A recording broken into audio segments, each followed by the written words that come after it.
And we've all got our clothes back on. Okay, we're live. Excellent. So, yes, welcome to Herbivore Hangout number 3. With me this evening, or afternoon, depending on what part of the world you are, is Sage Lion and Harmony. Would you like to introduce yourselves? Yeah, I'm Sage Lion. As the name suggests, I am part animal, but I'm a herbivore, so that should count for something. Lions aren't herbivores. Yeah. Hey, Harmony, what about you? I'm Harmony. I like to eat fruit mostly. Fruit, cool. Yeah, fruit is good. It's Fruit tasty and it's easy.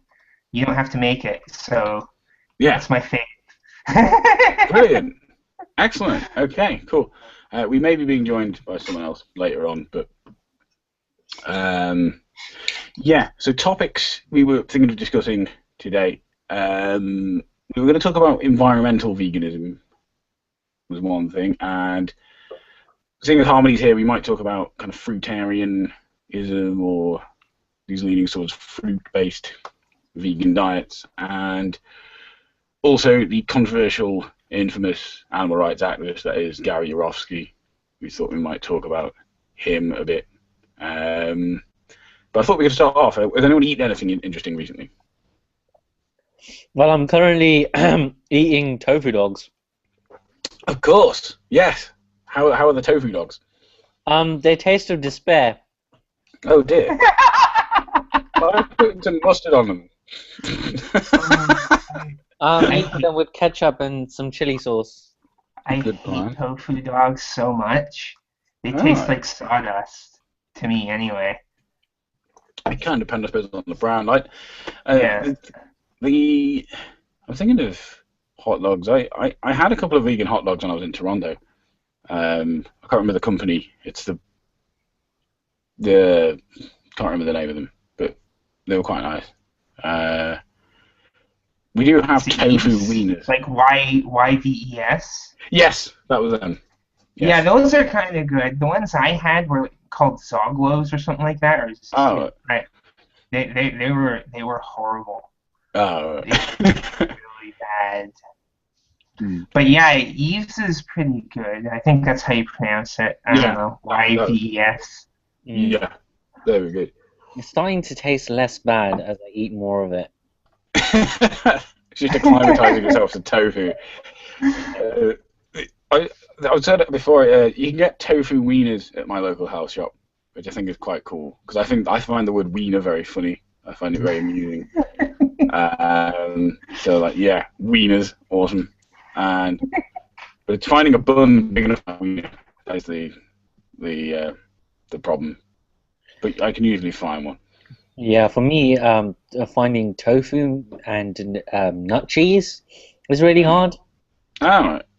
Yeah, because where I live, there's a lot of vegetarians around. Not that many vegans. It's like vegans are a rare and endangered species where I'm from. Oh, dear. So we've got loads of vegetarian options, but no vegan options. So you be careful when you go to shops or like burger places, and make sure you get it without mayonnaise and cheese and stuff. The vegetarian option. Yeah, good plan. Yeah, well, I quite like not so much for hot dogs, but I buy vegetarian sausages. But things like Linda McCartney's aren't made of tofu. They're made of like wheat and pea protein, which is quite nice, I think. Yeah, that's quite good. I sometimes have those in a bun, which is sort of like a hot dog, isn't it? Although not quite. I think hot dogs are a specific type of sausage, so tofu probably makes that texture of sausage better than. I don't know. You're persevering, though. I can mostly taste the ketchup and chili sauce. Yeah, that's the thing, yeah. You can just hear lips smacking, kind of. I'm pretending this is meat. Yeah. Before I became a vegetarian, if I ever ate a hot dog, I always used to put a lot of mustard on it to disguise the taste of whatever the hell they put in hot dogs. It's just like not even bear thinking about. It's like mechanically recovered chicken is the phrase. They're like, I don't know what mechanically recovered even means. Yeah, it doesn't even look like a meat to me. It looks like some type of like goo that's been solidified into a cylinder or something. Yeah. Well, I reckon mechanically recovered means stuff picked off the mechanism after they've taken the good bits of the meat. I reckon they just pick all the crap off the machine and they recover it, and then that's what they make. And I'm sure that's what mechanically recovered refers to. Just stuff scraped off the bits of the workings of the machine. It includes marrow and bones and herbs. That sounds like dog food. Does it have poo in it? Well, there's intestines, kidneys, and stuff. Heard a lot of meat has poo in it. Yeah. If you've ever read Fast Food Nation, yes. Due to the fact that you employ usually illegal migrant labourers who are unskilled and untrained, they do not know how to disembowel cows properly. And as such, there ends up with being a lot of... Sorry, I don't want to put you off your dinner there, Sage, but there ends up being a lot of shit in the meat. Yeah. I'm sorry if that put you off your tofu dogs. Delicious. So there's no shit in tofu though, so there we go. I hope not.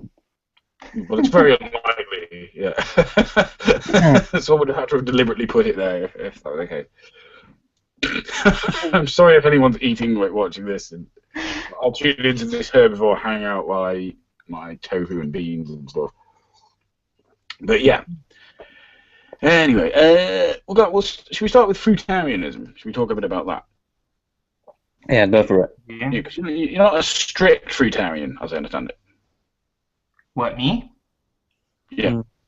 No, I'm an ovo-lacto fruitarian, so I do like drink milk and dairy products and stuff like that. So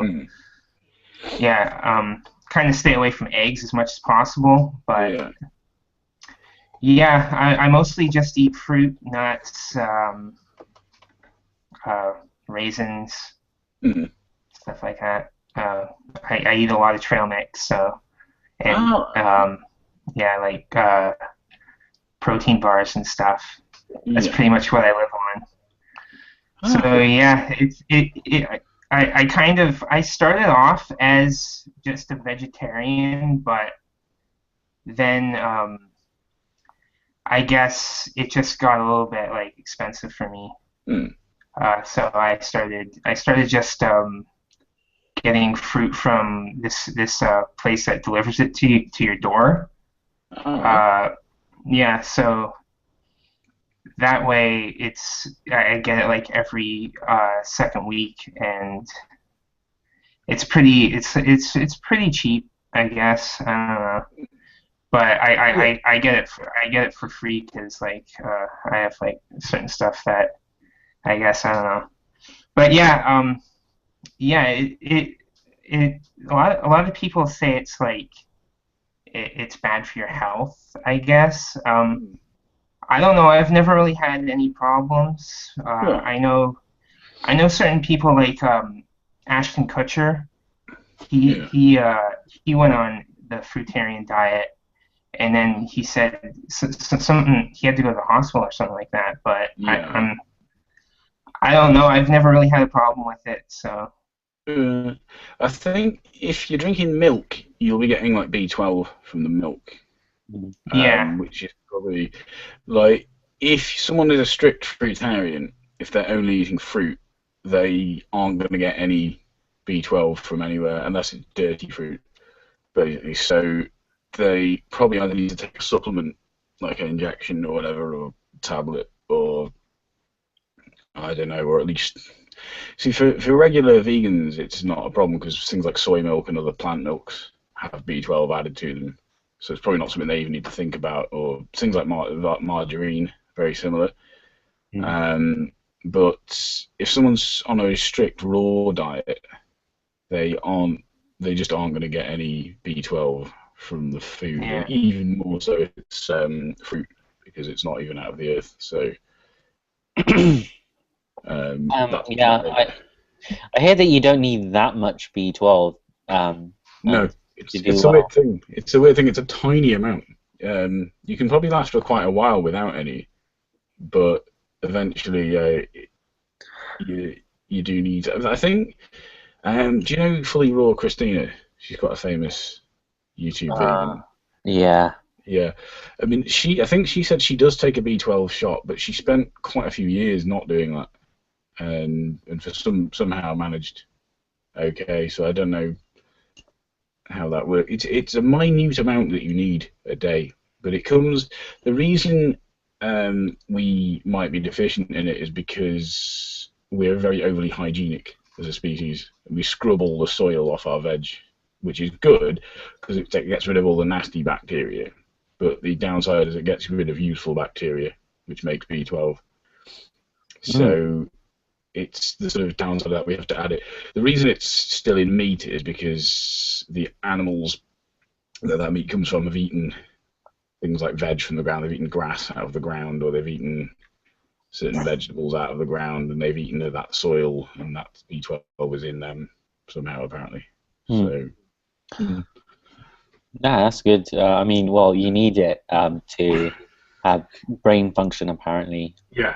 Oh, yeah. If you don't get it, apparently, it really fucks you up completely.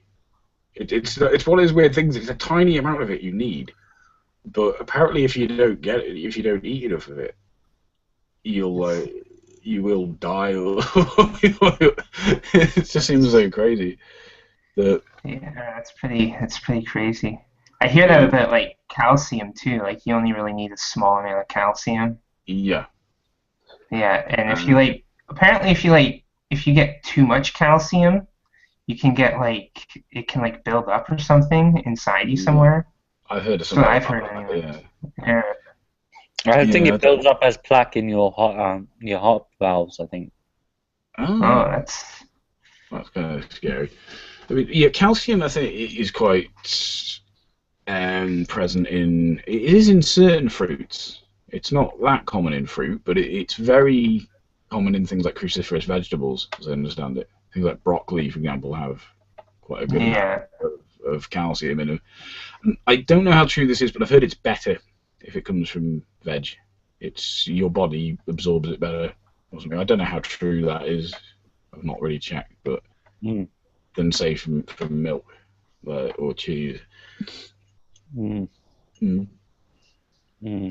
Sorry, the the outsides of my tofu dogs have congealed into like a black kind of thing with the sauce. They've sort of like I don't know. It's sort of seeped into it a bit.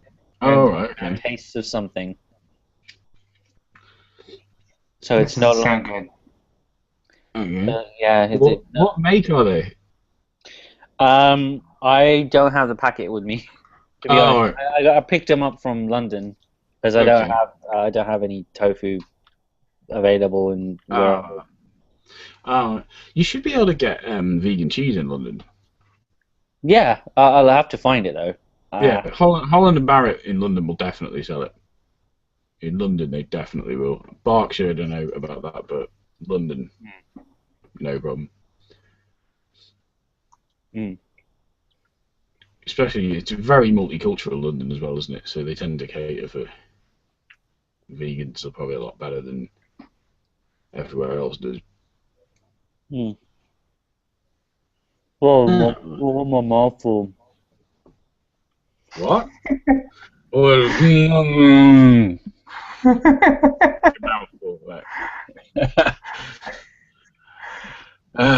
God. I'm hungry. I'm sorry if anyone is watching this and they're really hungry. We've just spoiled your appetite through mention of food or my eating sound. Black congealed stuff coming off Toby. Yeah, you did take the packaging off first, right? Yeah. Okay, so that might have explained poor quality of taste. Uh, yeah, but yeah, fruitarianism. I mean, fruit is good. I eat like the kind of fruit I eat. I eat dates, chopped dates, currants, and Granny Smith apples and oranges, and I have like a banana and strawberry smoothie. That's usually in a day what I will eat fruit wise. Yeah, it's pretty much what I eat too. Yeah, yeah, Plus trail mix. yeah. Trail Well, mix is good. do you find it like I used to find if I ate a lot of dried fruit, I'd get cramps, and it was like really uncomfortable. I was just like, ugh, God. I don't know if you ever find that. No, I've never had anything like that. Yeah. If I eat anything other than fruit now, I find I have like, yeah, my stomach isn't real good after that. So I guess my stomach has kind of gotten used to just eating that type of stuff. I suppose so, yeah. But I quite like that you're saying with nuts. I quite like peanut butter with fruit. It's quite nice with like chopped eggs. Yeah. Yeah, I like peanut butter with bananas. Yeah. But probably better than peanut butter with jam or jelly or whatever, because that's just loads of sugar and not a lot of fruit in jam. Whereas you get the sweet things that go with the peanut butter from the fruit with. Yeah. Yeah. For me, breakfast is usually. What else do I have usually? I make a lot of smoothies, so that's probably where most of my like dairy comes from is smoothies because I put ice cream in them. Yeah. That actually sounds delicious. It's really good. Back like I first started getting into smoothies when I used to go to this place called the Pita Pit, and that's when I first became a vegetarian. I started getting like falafel pitas with like tzatziki sauce on them and alfalfa sprouts. That was my fave, and then I would have like a blueberry banana smoothie with it, and that was like my ritual. Yeah. Yeah, it's pretty sweet. Yeah, that's it. Smoothies are very popular among vegetarians and vegans nowadays. They are a great way to get a lot of fruit and or veg in one hit, basically. Yeah, defo. It's a good way to disguise the flavor of greens, I guess. I find that there are people put kale, don't they, in smoothies? I've always thought it was that something I'd have with potatoes. I was quite surprised when I heard people were putting them in smoothies. Because I was thinking people are crazy with kale these days. Yeah. It used to just be a garnish, and now it's like people just put it in everything. Yeah. Have you guys ever heard of cold cannon? Cold cannon? No, cold cannon. It's an Irish dish. It's not traditionally vegan, but it's easy to make it. It's just potatoes with kale, and I think onion or leek as well. Like leek onion. It's basically that. It's a bit like bubble and squeak, but specifically done with that. Usually it's done with butter, but it's very easy to use olive oil or vegan margarine or something instead. And I quite like to make. I haven't made it for a while, but I like mashed potato with stuff mixed in with it like that. And kale is one of the things that goes really nicely. So yeah, sorry. Now that okay. Basically, my breakfast is usually porridge with a bit of water or nut milk if I've got some nut milk. Yeah. It's more expensive than normal milk, but it lasts longer, which is something I've noticed. It's nice as well. Hazelnut milk, the Sainsbury's stuff at Alpro, is really nice. I usually get almond. Almond is also nice. Also nice. Yeah, it tastes a bit weird on cereal though. It can do. Yeah, I have like the hazelnut milk on muesli usually for breakfast. I'll have a bowl of muesli, and although I sometimes add a bit of extra fruit to the muesli because it's really cheap muesli. So there's only like the occasional raisin in it. Like if you pour a bowl, it's got like 3 raisins in it. So I'm like, no, fuck that. Right, let's get some more fruit in there. So I might add some dates and some currants maybe to it, so it's actually, you know, actual muesli, not just stuff that hamsters sleep on. Yeah. Around 10 to 11ish, I have like a little snack of like a little Tupperware container full of fruit. Yeah, good idea. And then and lunch is usually either get a baton with you can get batons like which are completely dairy free from most. You can get like 4 for £1 basically. 4 batons for £1, and then you can for another £1.50. You can get like a tub of hummus. So I usually just like dip that, have like a little bit of orange juice on the side if I'm lazy. If I've actually bothered to prepare, I usually get like 2 jacket potatoes about the size of my fist. Hi, Fruit K. Fruit K! Yeah. Hello. Made it in the end.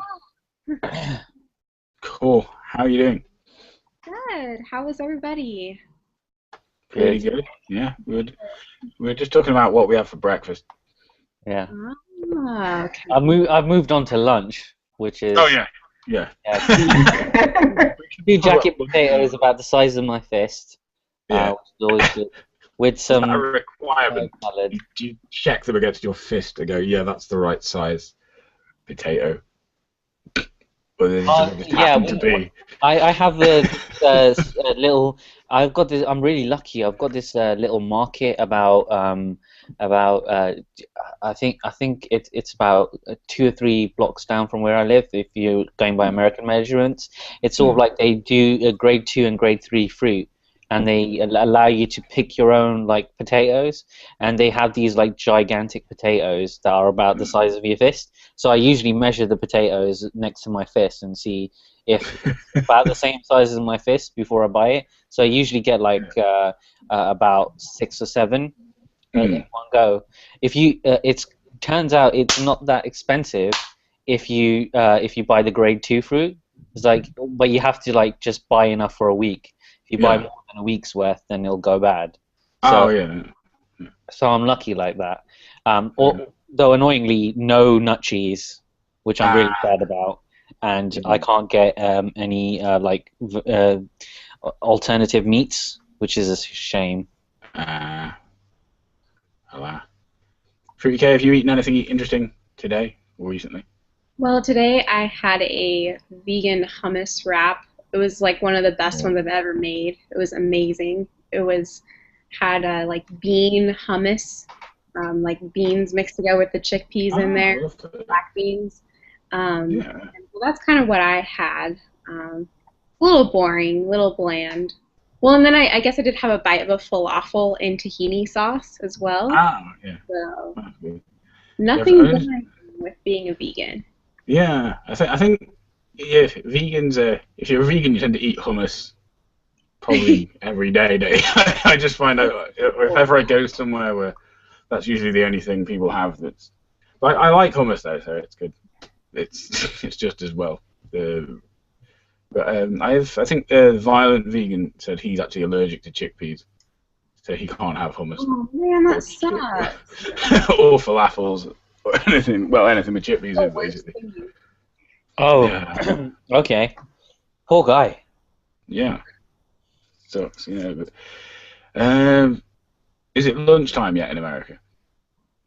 Yeah, I probably should have eaten lunch already. It's about 2:25 p.m. here, so I'll probably, I don't know what I'm going to have. Probably a salad with some tofu on it, probably. Good plan. Salad is always nice. Yeah, we're talking about tofu. I think tofu is good if it's prepared properly. I think it's I think a lot of people who say they don't like tofu have never had it cooked properly or never had it in the right kind of dish, I think.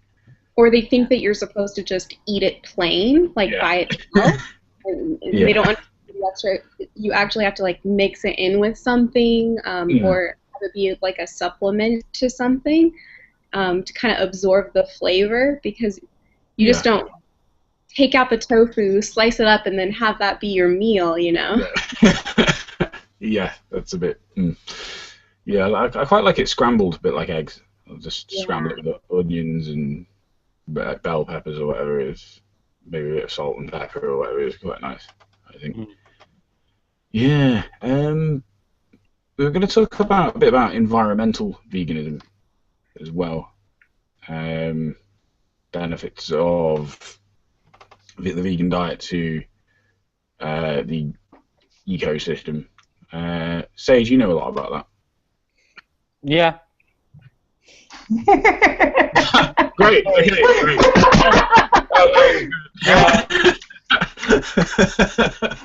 Yes, I do. Okay. I'm so sorry. I meant to mute myself as I was eating. Oh, you're still eating the tofu dogs? Oh.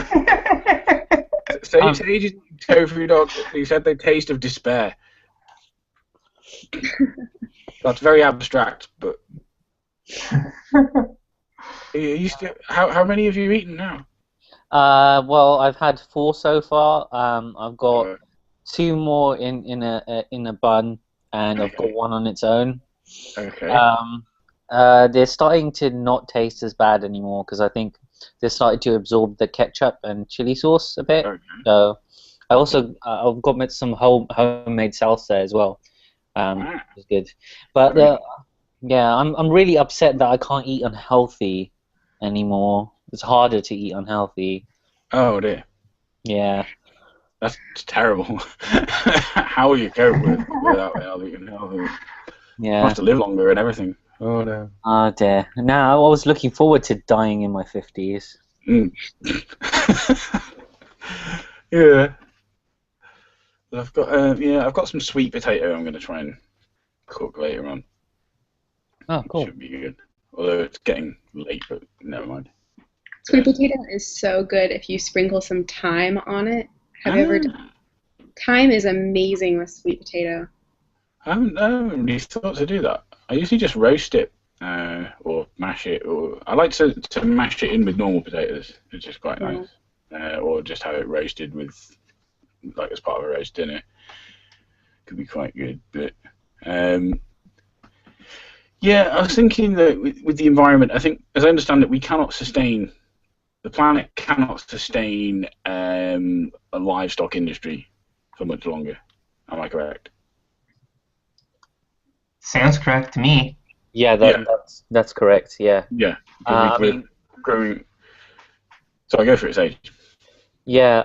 Sorry to interrupt everyone. It's just that from what everyone's been saying for the past decade or so, once we reach the increase of 2 degrees in the the global temperature, that is a point of no return. At which point, it looks like climate change will be irreversible. Now, it might not happen straight away. It might take about 50 years for it to come into effect. But what it will mean is that it will start off the process, which results in mass flooding of most available land.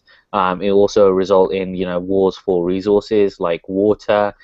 Even though we'll be flooding drinkable water, oil, etc. So basically, Mad Max, the movie will happen. I am getting my BDSM gear ready for the coming apocalypse, and got to move to Australia, which is why they're clamping down on immigration so hardly.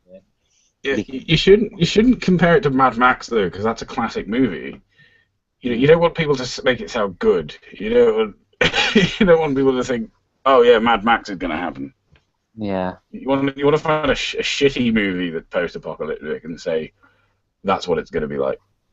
Battlefield Earth. Well, it's going to be like the knockoff Mad Max movies. Yeah. The Italian. Yeah, the Italian. Oh, Waterworld. That's the one we. Yeah. Oh God. Yeah. You'll have to drink your own pee. Yes, that shitty movie. That's going to happen. A shitty movie where you drink your own piss is going to be reality if we don't. Yeah, that's how you motivate people to. Why was that in that movie? It was like we have to have a scene where Kevin Costner drinks his own pee. I think that's why they made that movie. Like, what would be a situation where Kevin Costner would have to drink his own pee? Yeah. How about post-apocalyptic? Yeah. Maybe they've given up on the movie by that point. and just thought they'd seen everything else they'd filmed and thought, let's just throw whatever shit we like into it from now on, because they realised that they just weren't going to be able to save the movie. Yeah.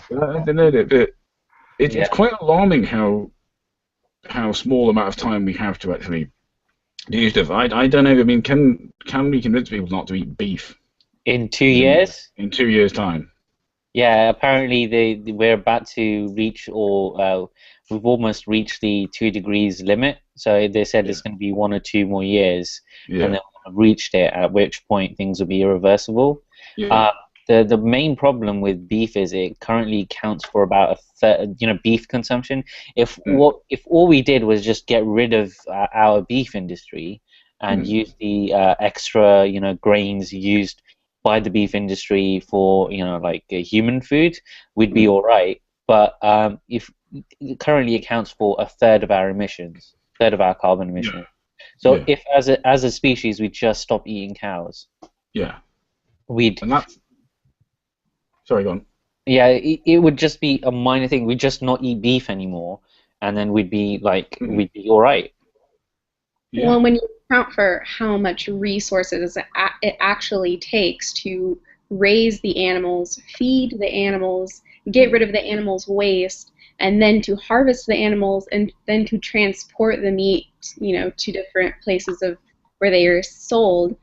When you consider all of that, rather than just simply growing food and then transporting it, if you took all of the feed that you were giving the animals so that they could eat it to be killed, instead you take that and you just feed it to people, that's much more simpler. And I try to explain this to people, and they still don't understand, and they accuse us of killing off the animals because we're eating their food or something like that. And it's like, actually, it takes much more resources to eat meat and a lot of water as well than to simply eat vegetables. Yeah. That's pretty true. Yeah, on point. Yeah, that's definitely true. Yeah, apparently we could feed about 800 million people. Sorry, with the grains we feed just to cattle on their own. It's freaking. Well, I mean, I don't have the figures on me, but yeah, it's like crazy. The amount of cattle waste actually gets dumped into the sea is also troubling as well. Apparently, there's like large swathes of like sea life that's being killed off by cow manure being fed into the sea. I should get links for this and add them in the comment section later on. But yeah, it's really worrying. Just and the thing is, we don't even have to just replace these with just the soybeans that they make. We could use more than grow more than just grains. We could grow like other crops, more variety of crops, using the same sort of infrastructure as the stuff that we use for beef. Sorry, I'm monopolizing the the talking time. If anyone else wants to add something. No, I think you're really knowledgeable about that topic a lot. I don't really have anything major to add. One thing I'd say is, I mean, surely giving up beef has got to be easier for the average person than giving up driving, or because beef is like say is much worse than car emissions, isn't it? Yeah. It's much more of it. Most people, surely they could find something else to eat other than beef. That would be a much smaller change to their lifestyle than giving up driving or something like that. You're going to have to pry it from an American's cold, dead hands to get stop eating beef. Yeah, we're dirty commies. It's like the whole barbecue culture. It's just so well ingrained within a lot of cultures, but especially American culture. It's very, very well ingrained. But what I try to get people to realize is that it's not necessarily the meat that you're actually craving, it's the flavors that are involved in it, So if you can mimic the flavor and mimic the texture, then you'll be good to go. It's, you don't go and kill an animal and then, just devour it raw. You like seasonings, and you like barbecue sauce, and you like a bunch of things that you put on it and eat with it. It's not just the actual meat that you're craving. There are some communities of people who do eat raw meat for whatever reason, which is really kind of disturbing and strange. But most people do like to have seasonings on them, and I try to explain that to them. And the barbecue culture. Well, the argument that meat tastes good is a bit flawed, I think. Yeah, for that very reason. But we actually do quite a lot to meat before we let people eat it. It's not like it just falls off the bone like that. You know, it's it's like that straight after the slaughter. There's a lot of, I mean, cooking it is one obvious thing. There's certain ways people have the stuff cooked. So I think Morrissey said that once. He refuses to accept the argument that meat tastes good because of how much people season it and pepper it and grill it and whatever else. I mean, there are some people who eat unseasoned meat, I suppose. About the raw meat, do you know who Durian Riders is? Does everyone know who he is? He's from he used to eat raw meat. He was actually one of those people before he stumbled upon veganism. He was trying all sorts of weird diets, and there is a really old video of his where he's got a load of raw meat that he eats. I don't think he eats it in the video, but he says this is something that I eat. He was eating that and grapes. And I was like, God. I don't like him. I don't like him, and I don't like Freely. No, I don't like him either. But I did used to sub to them, but even when I was sub to them, I was always a bit. Clickbaiting central. Yeah. Sorry? Clickbaiting central. Another thing about like meat. Yeah. Another thing about meat is like where doesn't most of the meat like go to like McDonald's and stuff like that. So it's not like these like prime cuts that we're talking about. Like most of like the meat industry is like in fast food and stuff. That's what I heard anyway. And I also heard that like McDonald's and all those places add like chemicals to the meat to make them taste like meat afterwards. Give them like a certain flavor. So it's like the meat doesn't even have a taste to it. It's just like ground up. You know, I don't know, but like also like I've seen like how they make the chicken nuggets too, and that's disgusting. Yeah, it's like it comes out like paste. Yeah, and then they just form it into like a nugget, so it looks like it came from it just came right off like a chicken or something like that. Yeah. But it's like it's just like a paste. Yeah, it looks like ice cream. So weird. Doesn't it? It's just like this weird. Yeah. Like strawberry ice cream or something. And it's like, no, that's just chicken goo. Yeah. Like I look at that, you know, like the chicken goo and like this like fried food stuff, and then I look over at like all this beautiful food, vegan food over here that you can eat, and all these flavors and things that I've never discovered before I went vegan. And I'm like, how could this taste better than this, and this gives me more nutrition and makes me feel better than that? I just don't understand. Yeah. But it's all about developing your palate, you know. You have to be open-minded to restructure your palate to love the good food, the actual real food. Yeah, I think a lot of it isn't taste. I think it's just people are accustomed to certain types of food going into them. Like if I smell certain meat cooking now, all I can smell is fat.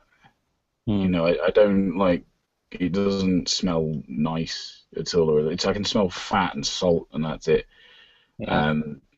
I don't like find it appealing. Like once I would have found that appealing, but that's because that was what I was used to eating. But now it just smells of. It's similar. Chips are usually, or fries, sorry, are usually vegan. But if I walk past a chip shop now, although it just smells of like grease to me. It used to be quite an enticing smell, but because I try and avoid like too much deep fried stuff, it doesn't really entice me in anymore because I think once you know what's in it, it's you can distinguish the smell of grease and chemicals and Speak for yourself. I love the smell of fat. Well, fat is necessary. There's good fats, aren't there? Olive oil is good. Yeah. Sunflower oil is pretty good, as I understand it. Yeah, totally. Sorry, I was being slightly facetious, but yeah, I miss fattening food, and I've sort of forgotten the taste of meat, and I've only been like vegetarian stroke vegan for a few months now. So. Well, there you go. That's pretty good. I just I don't really remember what meat tastes like. Or if I eat like a fake meat, I'll be like, it can be a bit weird. It's like, oh yeah, it tastes a bit like something I ate a million years ago, but it's I don't miss it. I don't even really like with fake. I don't really go looking for fake meat particularly. I'll eat it for people or if it's cheap but I don't really go out looking to find synthetic dead things. I think I only eat fake, quote unquote, fake meat if I'm going to like a barbecue or somebody's house where they're eating that kind of stuff, and I'm trying to like show them, hey, there's alternatives. That's usually only when I'll eat fake meat, but for the most part, I don't know. I think it's really good to help you wean off of meat. Yeah. But eventually you kind of, get out of that. Yeah, I found that because when I became vegetarian, I thought, well, what could I eat? And I thought, well, I used to have sausage and mash, so maybe I could have veggie sausage and mash. I was like, okay. But as I got more into it, I thought, I want to try and get into some actual vegetarian dishes, not just sort of vegetarian versions of non-vegetarian dishes. I wanted to actually get more into the explore, get a bit more adventurous. So I'll still have stuff like that, but I don't want to limit myself to it. And I find actually I eat a greater variety of food now than I did before. Because of that, I've got into more types of food. I've got into different cultures. Some cultures are better at doing vegetarian food than others. Like Indian food is really good, or Thai food is really good. Yeah. Lentils are amazing. Yes. Lentils are brilliant. Yeah, I mean, you see the nutritional value. I mean, they've got protein, they've got all the B vitamins except for B12. They've got all this really, really good stuff that you need on a daily basis. And guess what? Like, you have 2 servings of that on rice, and you're good for most of your nutritional requirements for the day. Yeah. But what you have to do is you should soak them first because there's acid or something that makes it harder for you to absorb those nutrients. So you soak the lentils first and drain them before cooking them, just to negate that effect. Yeah. I think lentils are poisonous if you don't soak them. I think, or am I thinking of beans? There are some beans that if you don't soak them for at least 24 hours.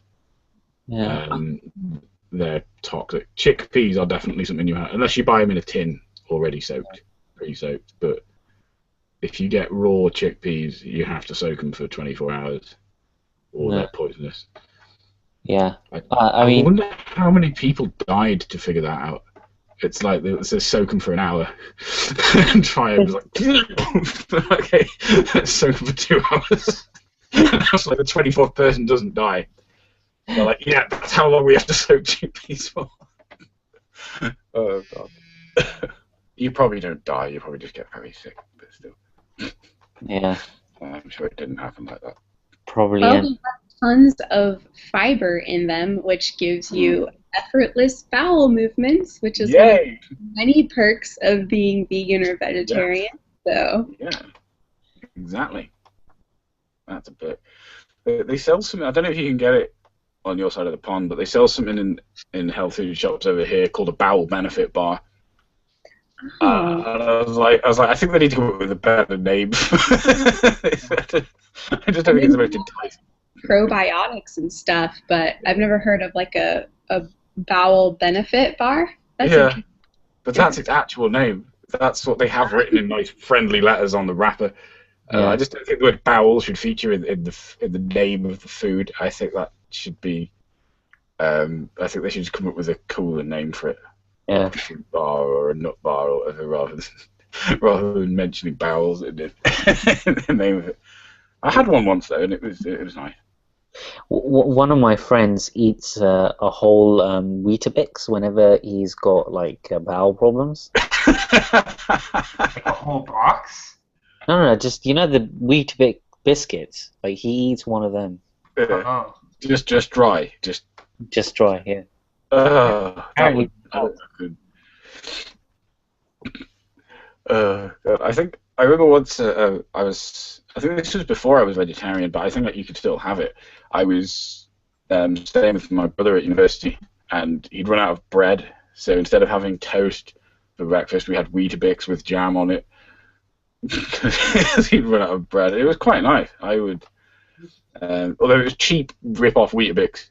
I remember his flatmate had proper Weetabix, and then next to that was this cheap knockoff Sharp's own brand rip-off of wheat bisques, or whatever they called them, and we had to have those instead of the real Weetabix, which is a shame, but yeah, we soldiered through.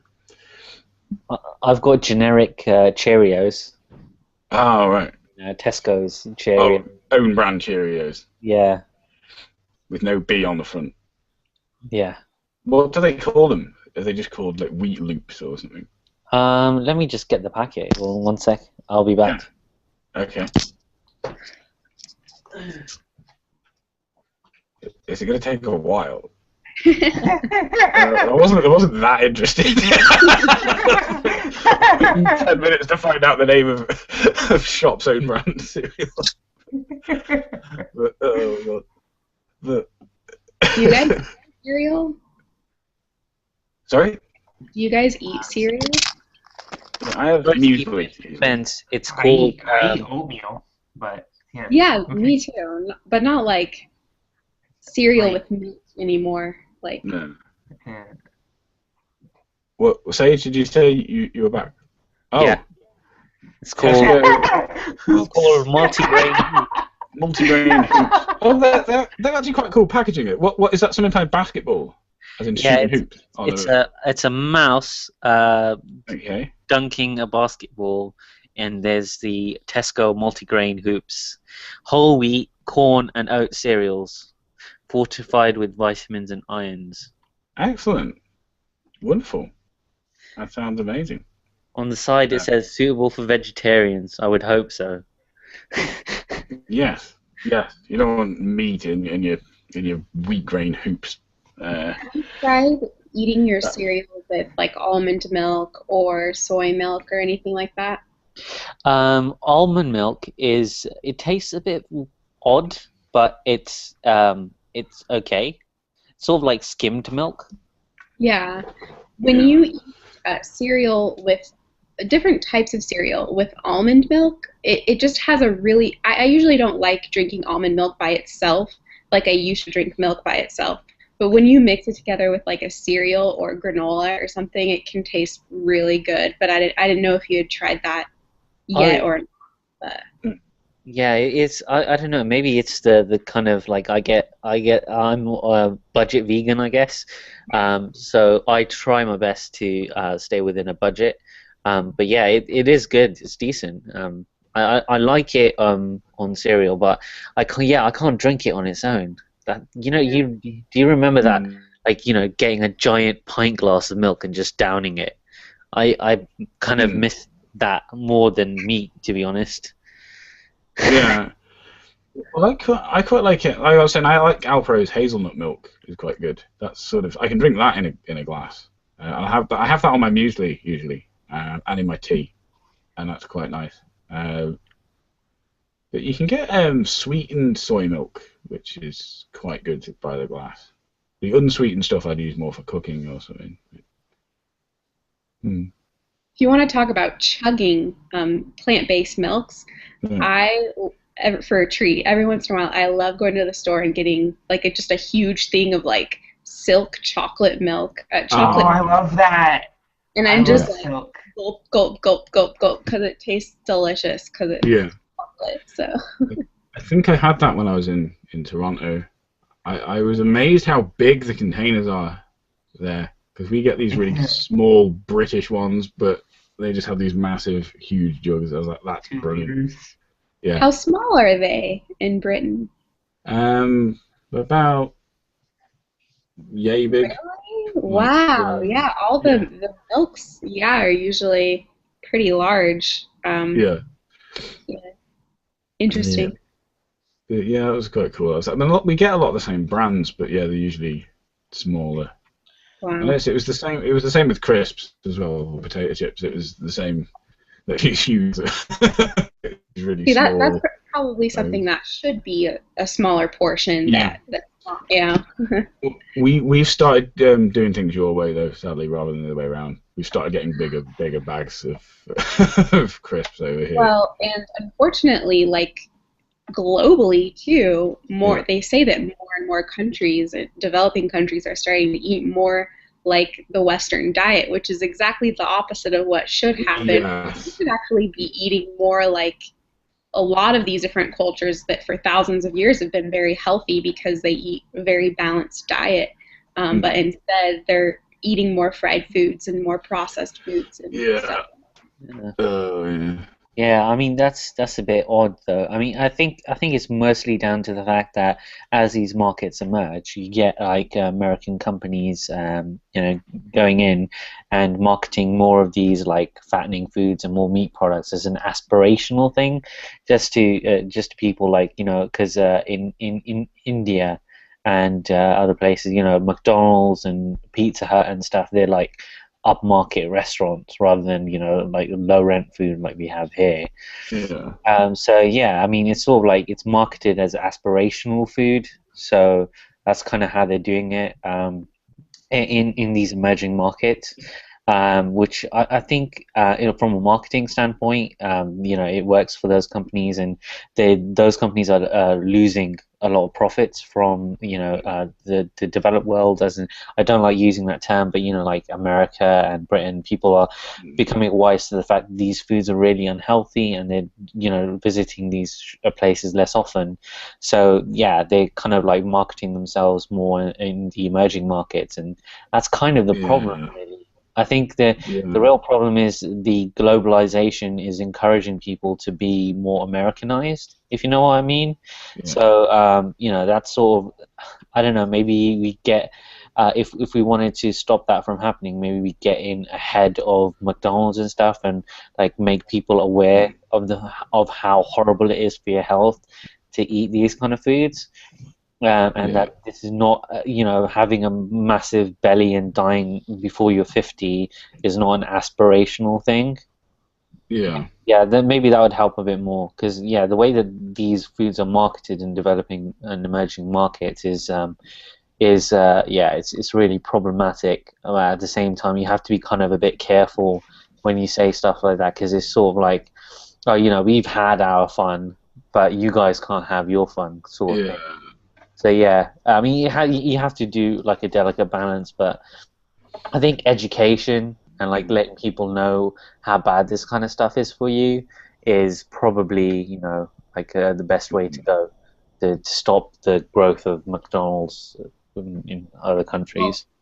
Well, I wouldn't be surprised if we maybe in the next 20 years or so we start seeing more of an obesity type epidemic, if you want to call it that, in other countries like India, countries like China. I wonder, I mean, I was reading an article somewhere, I'm going to have to go search for it and see exactly what it was saying, but I was reading an article somewhere that had said that child obesity is actually becoming a little bit of an issue in China, at least in the more elite families. They call them little emperors because they're so spoiled. And anyway, so I wouldn't be surprised if we started seeing some more health problems that the quote-unquote Western world has been experiencing, and more globally. And then maybe everybody will wake up and realize that there's something going on. I don't know. There's certain parts of Africa as well that are experiencing this phenomenon too. It's kind of really, and I think in South America as well, it's kind of really worrying that our bad habits are being taken from our countries and spread to places where people were normally all right, you know? I think it's really, that's the really dark side of globalization, you know? The passing of really disturbing things onto other people, because this stuff isn't good for you. It's not healthy. I mean, I'm generally not a healthy person, but it's sort of like I wouldn't push unhealthiness onto other people, at least warn them about it, like, oh, you know what, I'm eating this really unhealthy stuff. If you eat it, it'll probably be bad for you. I'm eating it because, you know, I just don't care about my life or anything like that. But yeah, at the same time, we should like warn people that, you know, this stuff isn't good for you, rather than just saying you can't have it. And just say, look, this is really bad. And then maybe, you know, put our faith in humanity. Yeah. Oh God. Oh, I was with you all the way to put your faith in humanity. And I was like, no. Sorry, I made myself back up there. But yeah, we should at least, you know, like, I think it's a matter of education, to be honest. Yeah. Like, I don't think people are quite aware of how bad things are. And I think, you know, that kind of information is suppressed a little bit from the media as well. But yeah, I mean, I think it's really important that we kind of get the message out. Yeah. That will help a lot more than if we just say, oh, you brown people, you can't have the stuff that we've enjoyed forever. Kind of. Same with environmental stuff as well. You know, with education, it will get a lot more done by educating people than by saying, oh, you can't have a fridge per every family or a car per every family. Just like educate and just like make people aware of, you know, there are more environmentally friendly options for you to go for when you get buying a fridge. Similarly, you know, like encouraging manufacturers to use more environmentally friendly materials, you know, make electronics that take up less power, you know, and with cars, you know, I think in India they use gas-powered vehicles as well, which is really which have a much lower impact on the environment than say oil-powered vehicles. That's gas as in gas, not like oil. The way Americans call oil is like actual natural gas. Yeah. But yeah, definitely. I mean, we need to, definitely. Education is really important rather than just saying you can't have this. I think that will achieve a lot more than just telling people that you can't have it, because then it's sort of like, if you remember the history of imperialism, it sort of isn't gonna play very well. If you just say to people that you can't have this, you've got to explain why it's a bad thing. Why you can't have it.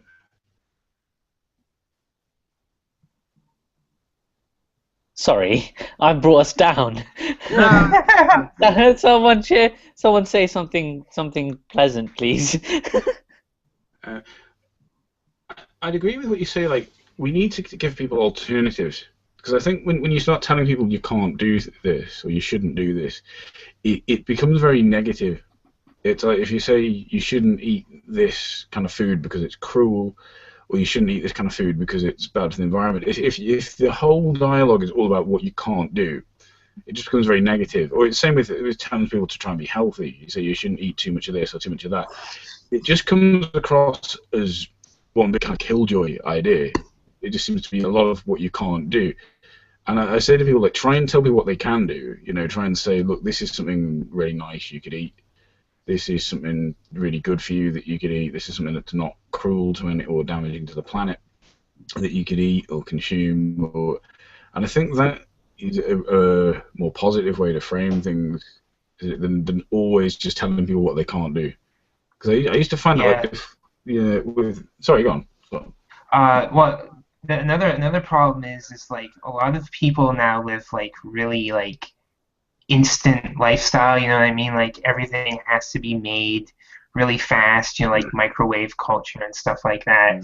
So it's kind of like a lot of people have gotten used to that. So that's like a big barrier for them to say like, oh, you can't do this anymore. You gotta go like and like just like take your time and make all your food from like scratch and stuff like that. And people are just like, no, I can't do that. So yeah, I can see where like trying to give people like these kind of like, I don't know, tips and stuff like that might help, I guess. But yeah, it's a lot to do with that too. I find is the whole like everything has to be made like effortlessly. Yeah, is like a big barrier for entry. Yeah, but I find like since we've got some more kind of what you call vegan junk food nowadays, like you can get the things like vegan chocolate, vegan ice cream, and certain like vegan microwave meals. On the one hand, it's really good because it's making it so much easier to become a vegan for people, but possibly from the health vegan point of view, it's kind of bad because it's means people who are vegan are suddenly getting access to lots of high fat, high sugar, high salt kind of foods that they might previously have been avoiding because they were eating more fruit and veg. Although I suppose if you've been a vegan for a while, you've probably learned to be kind of sensible with things like, and you probably do enjoy fruit and veg anyway, but I do see it as a bit of a double-edged sword, that kind of thing. It's like vegan junk food is good, but it should still only be eaten in moderation. Yeah. Same as... And another thing though is like the availability too, right? Like not like a lot of the stores don't carry that stuff. Yeah. Like I can't like there isn't any stores near me that carry like vegan ice cream and stuff like that, which is why I still, eat dairy, basically just ice cream because I don't have a car. And like if I went all the way to like a store that had vegan ice cream, by the time I got home it would be melted. So yeah, there's stuff like that that keeps people out of it, but it's kind of like it's like the whole system is kind of like built against like healthy eating and stuff like that. The entire system, like even like in like schools and stuff, right? A lot of the food, at least when I went to school, was like really like bad food that you would get at the cafeteria and stuff, and it was horrible. Like I went home for lunch every day. Yeah. But yeah, like the whole infrastructure is built around like fast stuff, easy stuff. Yeah, it's nice.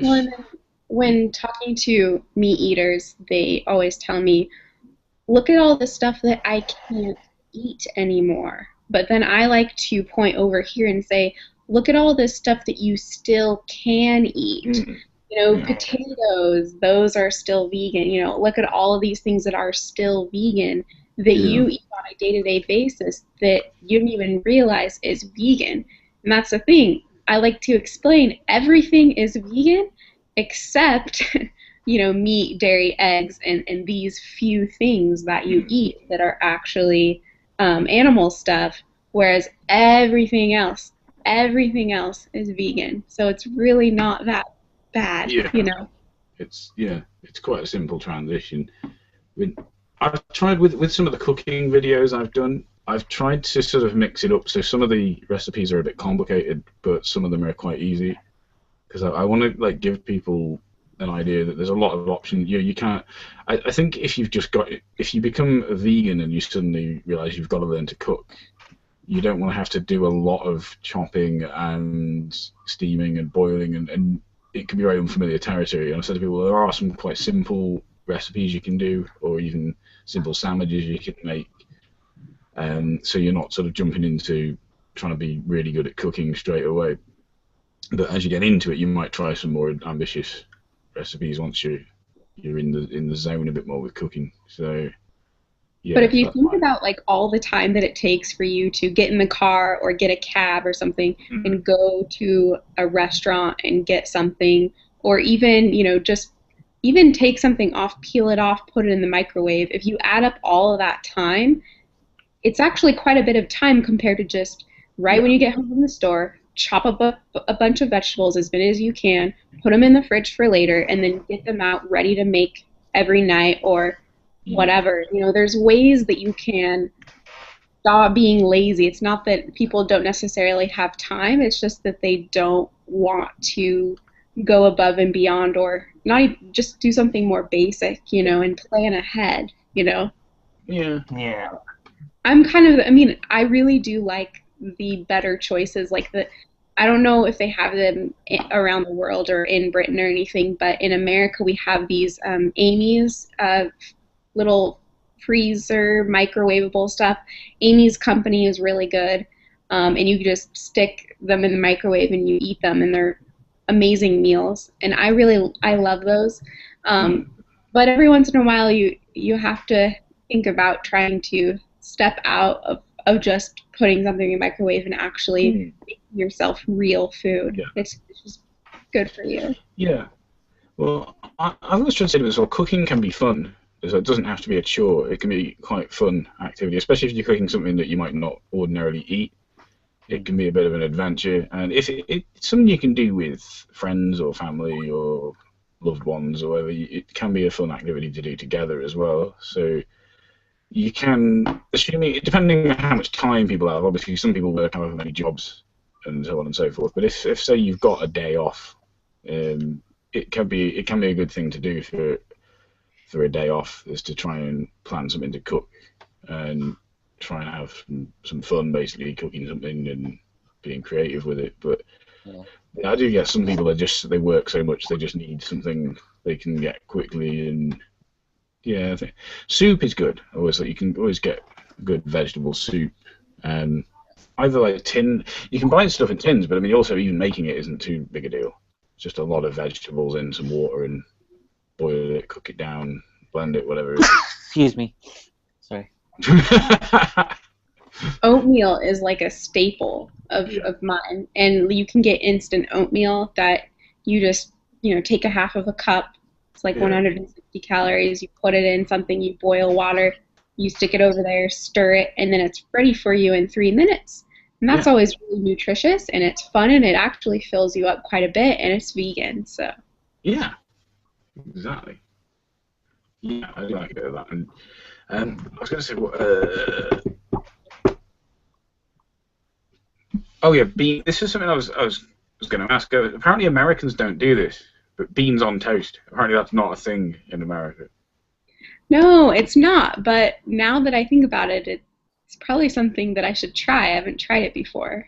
Yeah, baked beans, on toast. I don't know. I've spoken to a couple of American people about this, and they've said they'll have baked beans as a side with something. Yeah. They just find it really odd that you put it on toast. And in the UK, it's very rare you're ever going to meet someone who hasn't at some point in their life. I think that's a really good idea, though. I don't know why we don't eat that. I know a lot of people like to spread avocado on their toast. Yeah. But I've never, you know. And then when I was spending some time in London last year, I was so delighted because they had, as a part of the traditional British breakfast, they had baked beans on the side, and I was like, this is so cool. I love beans, and I love having them. But then a bunch of my family was looking at me and like, why would you have beans in the morning? Like, this is so weird. And I'm like, no, it's not. It's cool. I want to live here. Yeah. It's fart. What's that? It's fart fuel.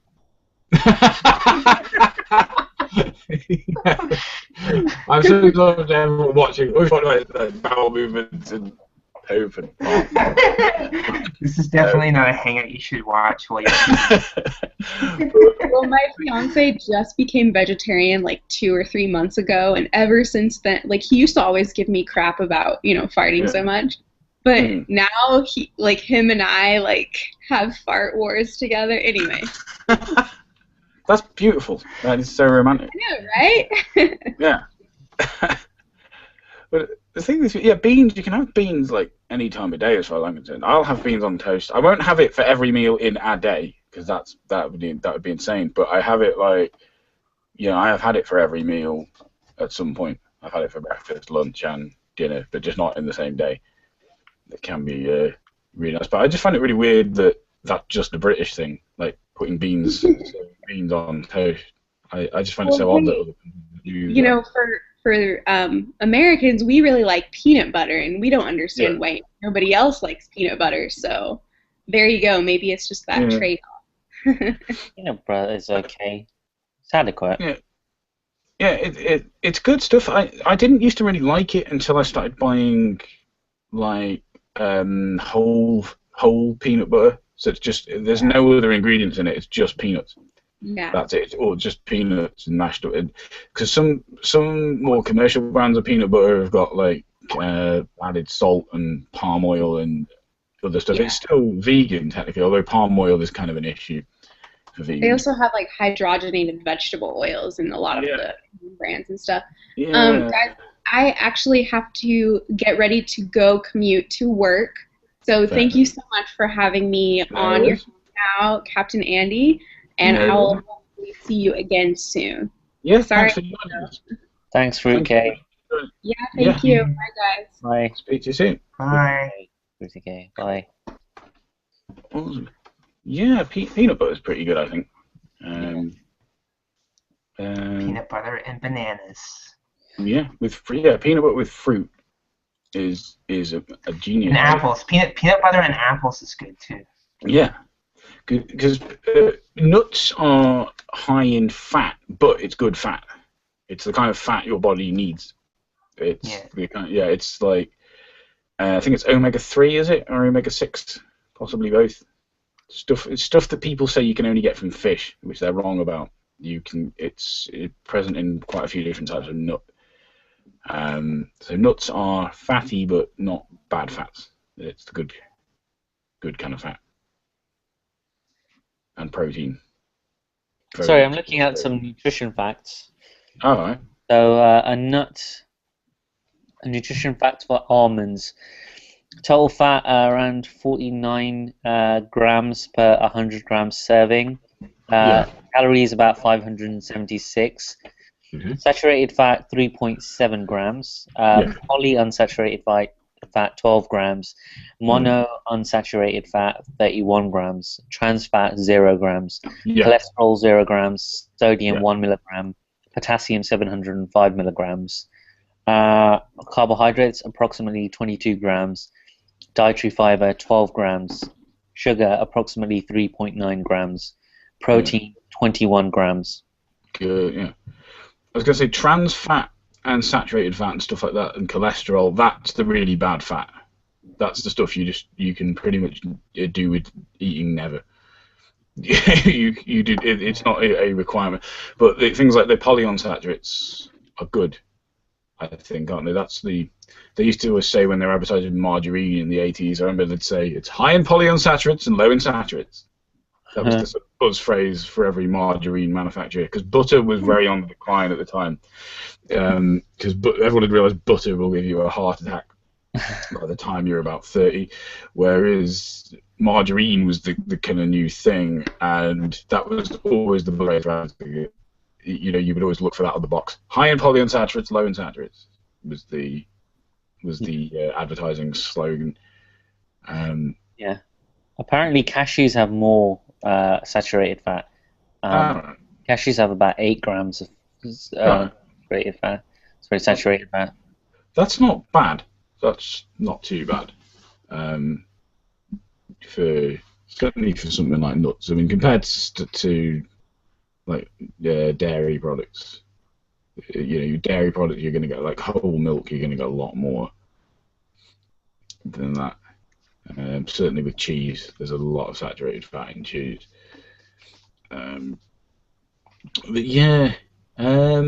Okay. Shall we talk about Gary Yourofsky then? Sorry, Captain Andy, I've been dreading this part of the chat. Yeah. This is where shit gets real. Obviously, I think are we all in agreement we don't like him? I don't like him.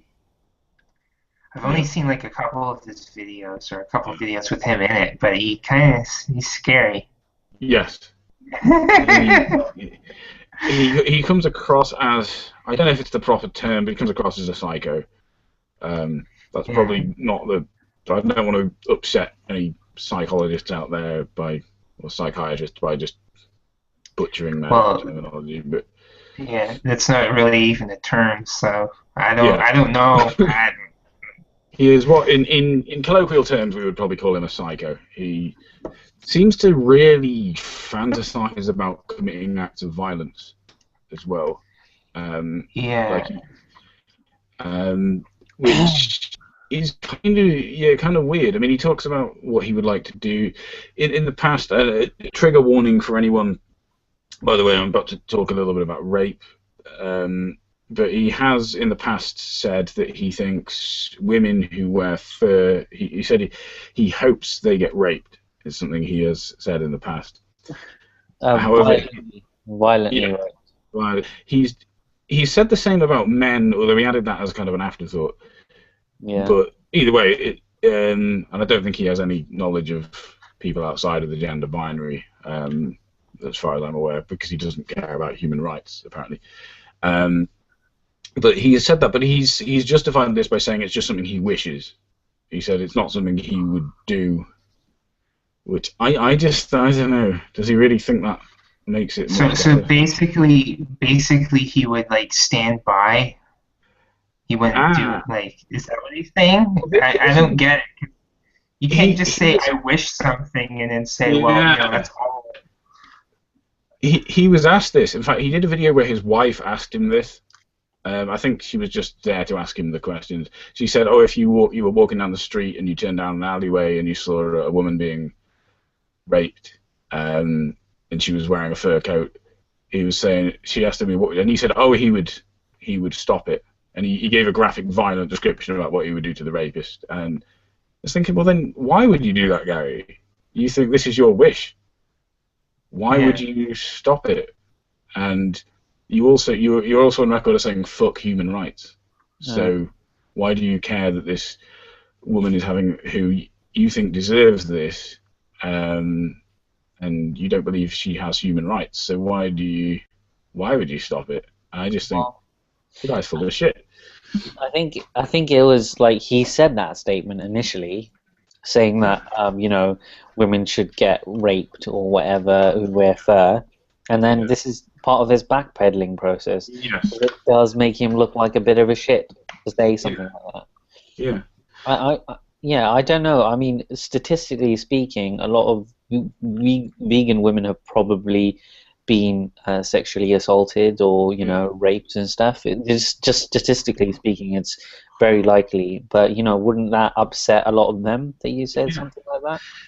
It does. I mean, I know you were talking before we went live about how you were saying how he's popular, and I don't think he is that popular among vegans, to be honest. The people who like him really like him, but he actually says he gets more hate off vegans than he does off non-vegans. So I don't think most people do take it. I just think he's a very loud. I don't think we should mistake loudness for popularity. He's a very loud person, by which I mean he does a lot of talks and has a lot to say for himself, and the people who support him seem to be very loyal in their support, but we shouldn't mistake that for volume of numbers, I don't think. Fair enough. I mean, but personally, I just saw a lot of, I went to his video, his most recent one, about his racist comments, and I saw a lot of, really nice, popular vegan YouTubers saying messages of support, even violent vegan, who I like a lot, actually. I think Vegan's a really funny guy, and a lot of other people, and I was just, really disappointed, because I was like, oh, these people are so nice. Bite's vegan, she seems like such a nice, such a nice person in real life. If I met her in real life, I'd be happy to have a chat with her or whatever. Yeah. But, her support for, Gary Yourofsky really, irked me a bit, because I was like, you're a really nice person. Why do you support this guy? Yeah. And that's what scares me as well. If someone like In Mendem were to say, I don't know what his opinion of Gary Yourofsky is, if he were to say he liked Gary Yourofsky, it wouldn't particularly scare me, because In Mendem is clearly just such a very bitter and is he a vegan?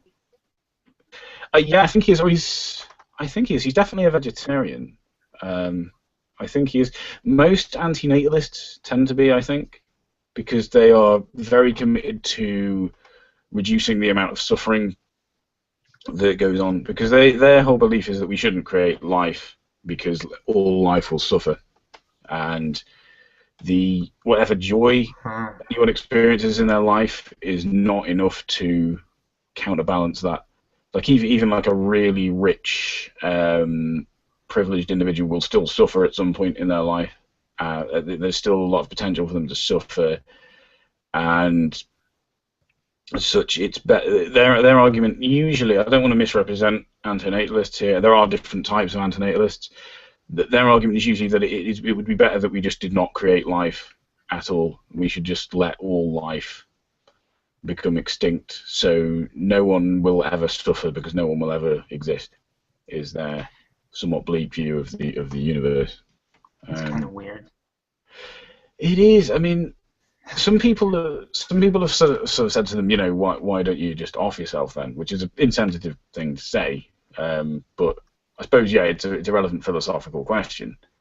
But I mean, their argument, I get, is that they do have an inbuilt instinct to survive, and they're saying that we're not suicidal. We have that same instinct and drive to survive that most people have, even though we can't just override that, I suppose, is their argument. Plus, if they were to do that, that would cause suffering. Again, it would upset their family, their friends. It would cause a lot of suffering. So it's actually kind of an interesting position. But I mean, I would stress someone like in Mendem does not really, certainly shouldn't be seen as speaking for the entirety of antinatalists. There are other antinatalists I've encountered who do not have quite the same acerbic, caustic personality that he has. But I can what I was saying was I could understand if he liked Gary Yourofsky, it wouldn't really surprise me or concern me particularly, because he just seemed like someone who hates everybody anyway. He's like this sort of, comes across as this bitter, twisted hermit living in the woods or whatever. But yeah, it's like Sage was saying, there are some actually otherwise very nice people, you know, who seem to really like Gary Yourofsky, and I find that kind of disturbing. I mean, Vegan Gains was there. Freely, the Banana Girl was there. I mean, there's like a whole list of really like decent YouTubers who I follow. You know, who I learned a lot from. Just upset the shit out of me, man. That's what's weird. I mean, the thing is, he was talking about. He says he's not racist because he hates all people, but I mean that's not true. For a start, he's married to a human being. He clearly has friends who are human beings. I mean, I find if I call myself a misanthrope, which I have a couple of times in the past, I'm usually being hyperbolic. You know what I mean? I'm usually exaggerating. I'm usually just trying to make a point. I don't actually literally hate people. It's just usually I think when most people say they're misanthropic, it just means they're so fed up with the people around them, like the people they work with are pissing them off, or people in their social life are pissing them off, and they turn on the TV and there's some annoying dickhead on the TV, and they just think, God, I hate people, because but they usually are exaggerating, are they not? Yeah. Yeah, that's usually what I mean. But he's trying to actually come across as a sincere misanthrope, but the fact is he's full of shit. He isn't a real misanthrope. Sorry, go on, Sage. Yeah, he said that he likes the Israelis more than the Palestinians. Yeah. Because they have more vegan restaurants. Oh, God, yeah. I was like, oh my What? He's watched the video. It upset me. You know what? Here's the thing.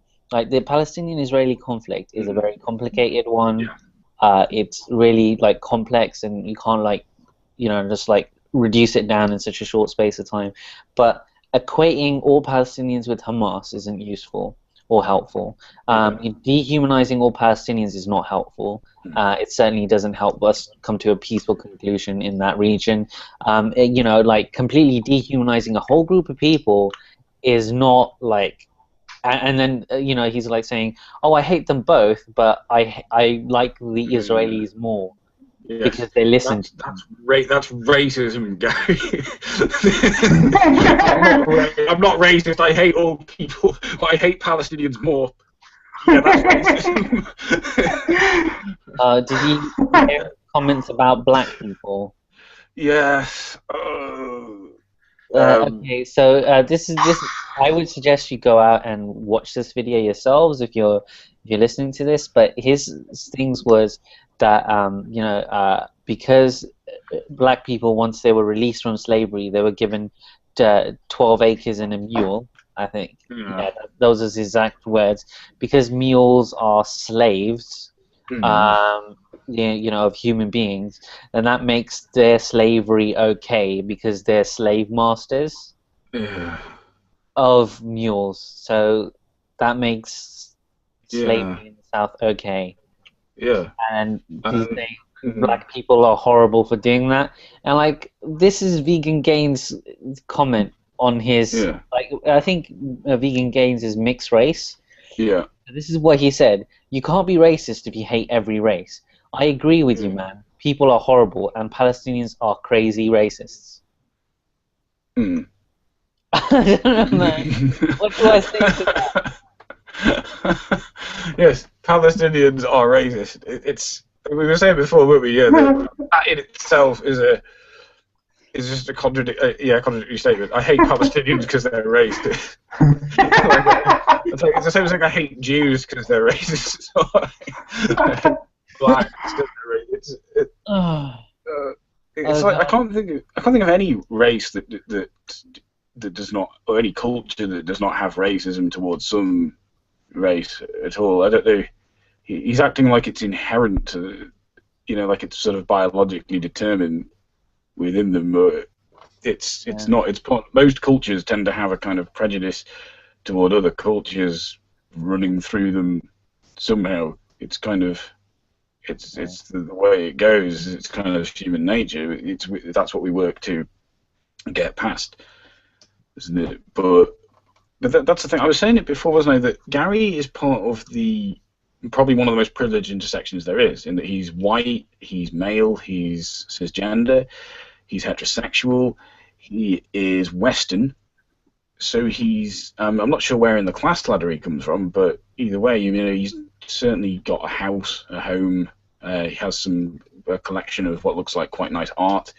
He has an electric guitar, a nice TV. He's obviously can afford things, and he's saying he won't help people in Nepal because their culture is cruel to animals, and he's like saying he's not racist. And you think, well, I was saying it wasn't like that, Gary. You're denying people the same rights you've got. Your race has. You're not taking the rights away from your intersection, which would still be horrible, but at least it would be consistent. If you were to say, right, I'm going to try and disenfranchise white, straight, cis men as much as I can, so they come down to the level that of suffering that people in Nepal currently have, or even other people in the United States have.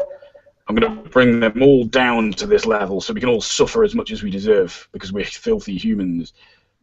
Because he would have to be arguing for that, as far as I'm concerned, to be consistent, and he isn't. He seems perfectly happy to just accept that he's part of this privileged intersection, but is denying that intersection try and help other people who are not part of that. And yes, that makes him a bigot and a racist. Oh yeah, he's pretty fucking racist, but a lot of people seem to disagree with that. Yeah, they're wrong. You know what? Just like a lot. So, well, at least one person, Faithfully Fruity, just said, "Wow, Gary, just wow." Yeah. You have my respect, Faithfully Fruity. Yes, I like that person, whoever they are. Yes. Well, I like that comment by them, at least. But at least there's someone. I left a comment on that video. I just called him a piece of shit. I wasn't going to start going through it point by point. because I'm just like, oh, you shouldn't have to. This is obviously horrible. If people can't understand that, then I don't know what would ever make them realize that. But that's the whole point of social justice, I've always said as well, is not to disenfranchise the privileged. It's to bring the underprivileged, isn't it, up to the same level as the people who are privileged. So that to me is far more constructive than just saying I hate all humans. But Gary isn't even doing the opposite of that. He's not bringing cis, white, straight men down to the level of suffering everyone else is enduring. He's just accepting that as though it's just luck of the draw, and saying I'm not going to help everyone else out because I hate all humans. I think, well, if you hate all humans, you should bring them all down to the level of suffering you think they should be enduring. My view would be I actually kind of like the human race. I do have some level of optimism for it, so I would like to bring everyone up to the same level of social status and rights and opportunities as people occupied within the same. The thing about racists, though, right, is they assume once other people are at equal amounts of privilege that they'll start using their privilege to oppress them. They're afraid. They're basically afraid of karma. Yes. When it comes to it, right? So that's why they're like, I would like to keep my privilege over other people because they relate to everyone from their mentality, which is just oppress people and screw all these people and stuff like that. Yes. They're afraid they will be treated as badly as they have treated other people, and it scares them. Or it scares people as well. They may actually have to start working for the things that they've got. They aren't just going to walk into jobs, walk past a load of people from other races or whatever into jobs. They're going to actually have to start putting the graft in to prove they're better than the black candidate or the Mexican candidate or whoever. They aren't just going to be assumed to be better because they. Well, the thing is white people have been taught that they are supposed to be better, right? They've been taught that. Same with men; they're supposed to be better at things. Yeah. So when they figure out that they're not, that everyone's kind of samey, it shocks them a little bit. You know what I mean? Yeah. Other people can do stuff too. Yes, it's not. The reason. That's what I think a lot of people don't like being told. They don't like being told that all the privilege they have wasn't earned. It's been given to them. And with someone like Gary, I mean, he just seems to be. Is he a militant guy? One of these I remember I went through a phase where I was straight edge. And I remember there was a group.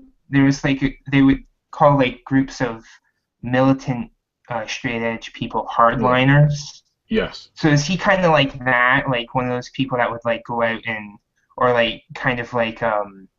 approve of going out and attacking people who wear fur or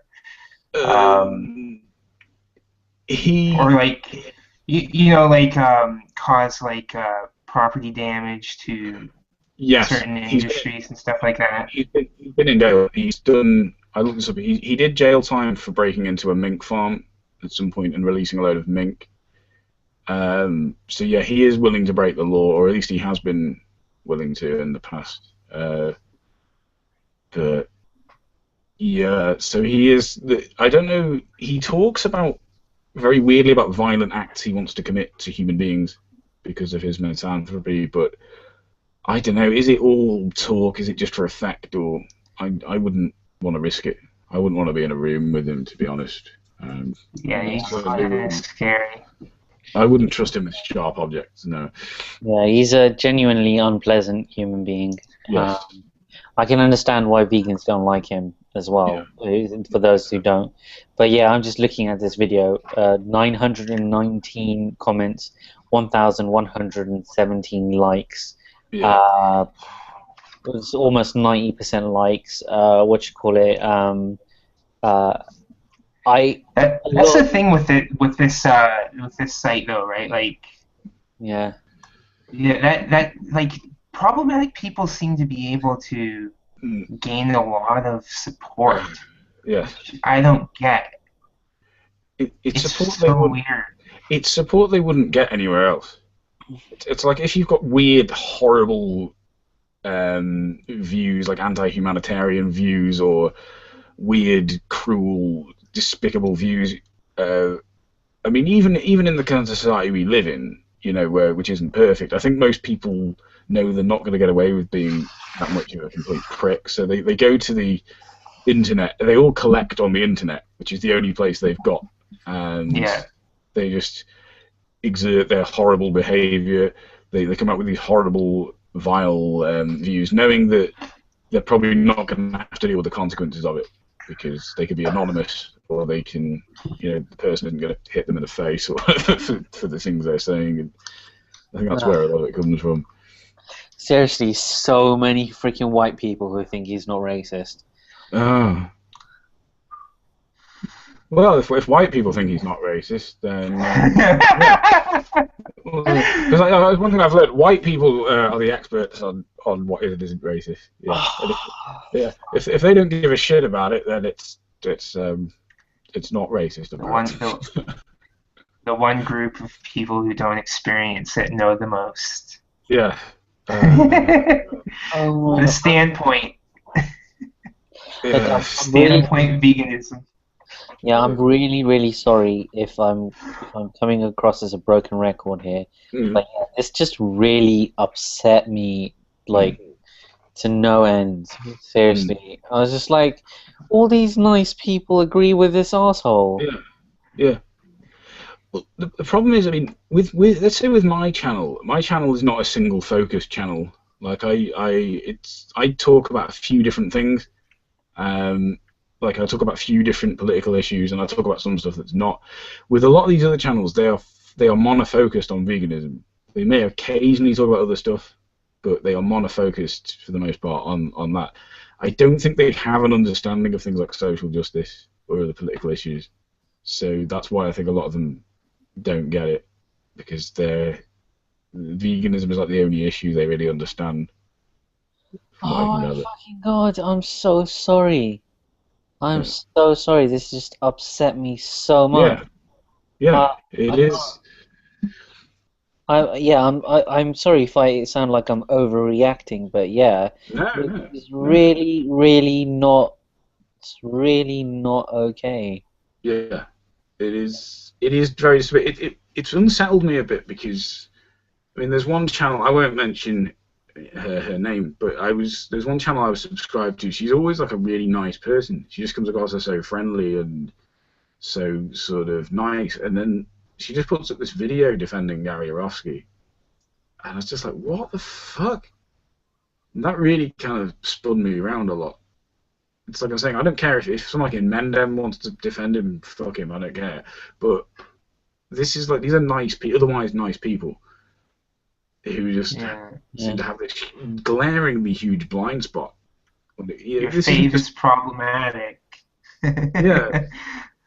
Because that's the thing, he's not just someone who said something a bit controversial, is it? He's outright come out in no uncertain terms and said that people shouldn't give money to help the victims of the earthquakes in Nepal.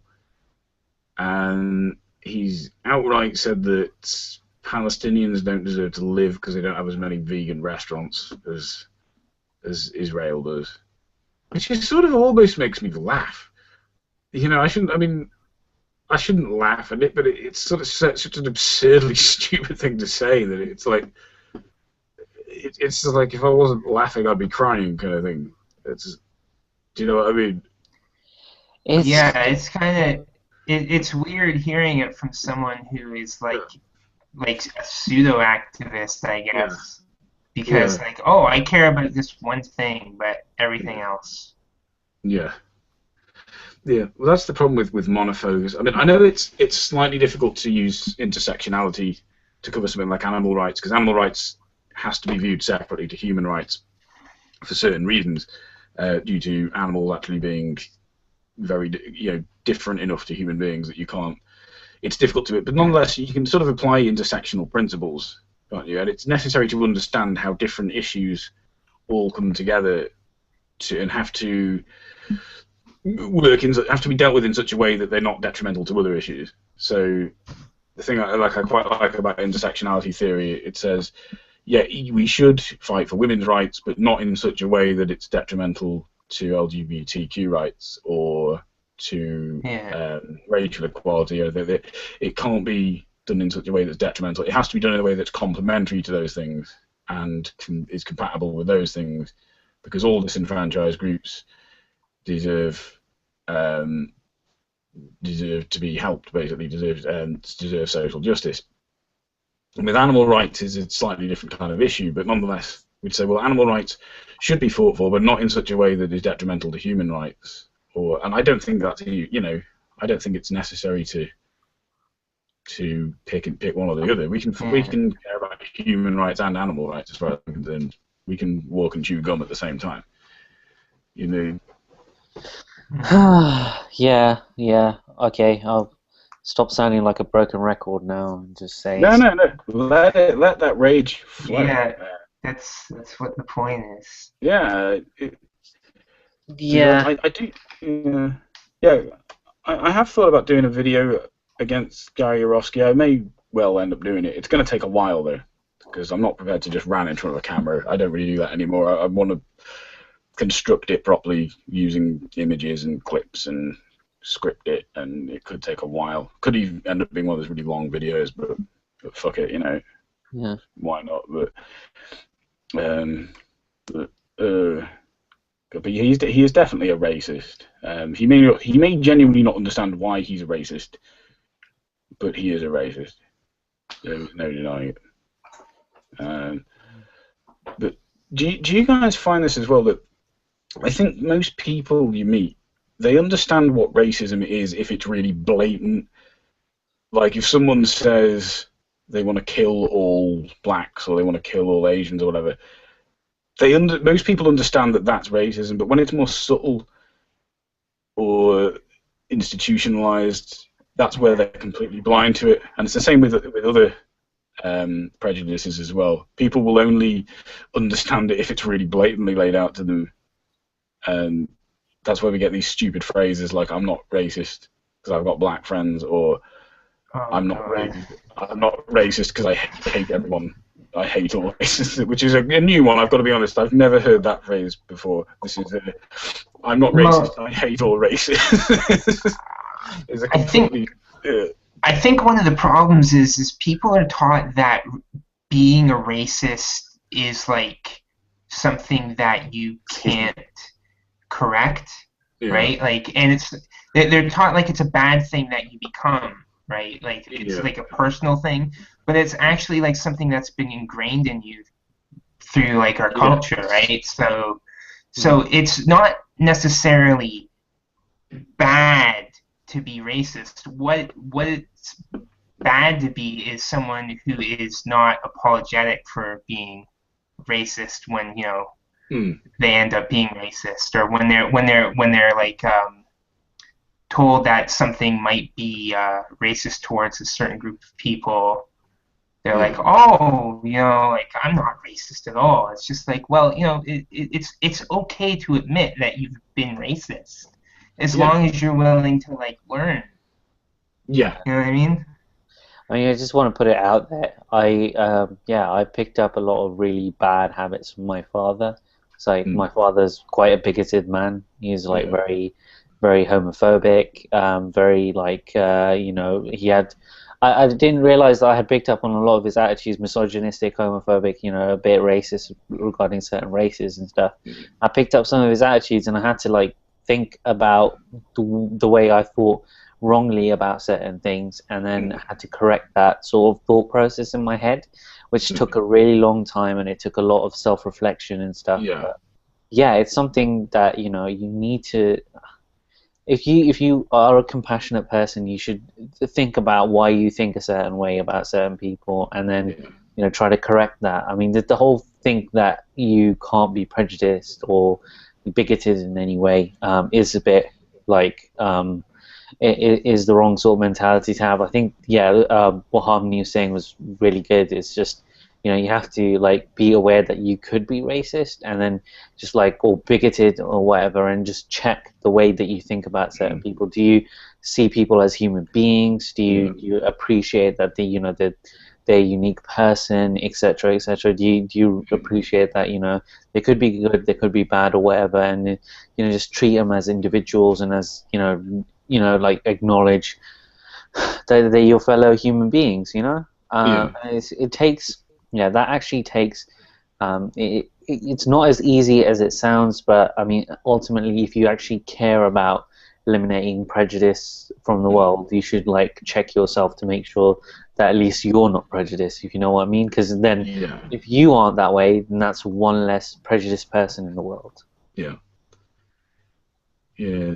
I do find like a problem I have is classism, and sometimes I've tried to stop doing this. I used to have a really bad habit of constantly correcting people's grammar if I was arguing with them on the internet, or if they were spelling things badly. I would constantly correct them, and I would only defend that by saying sometimes it was genuinely difficult to understand what they were trying to say, and it was just like, I was thinking, could they at least put the effort in not to use text message language all the time, or could they just at least try and phrase themselves coherently? But I think there is a balance to be struck. Sometimes you have to remember some people don't have access to education as much, or even if they do have access to it, they may have a lot of distractions in their life if they've got a lot of problems going on at home, like they may have access to education, but they may not be able to make the most of it because they aren't able to do their homework or whatever,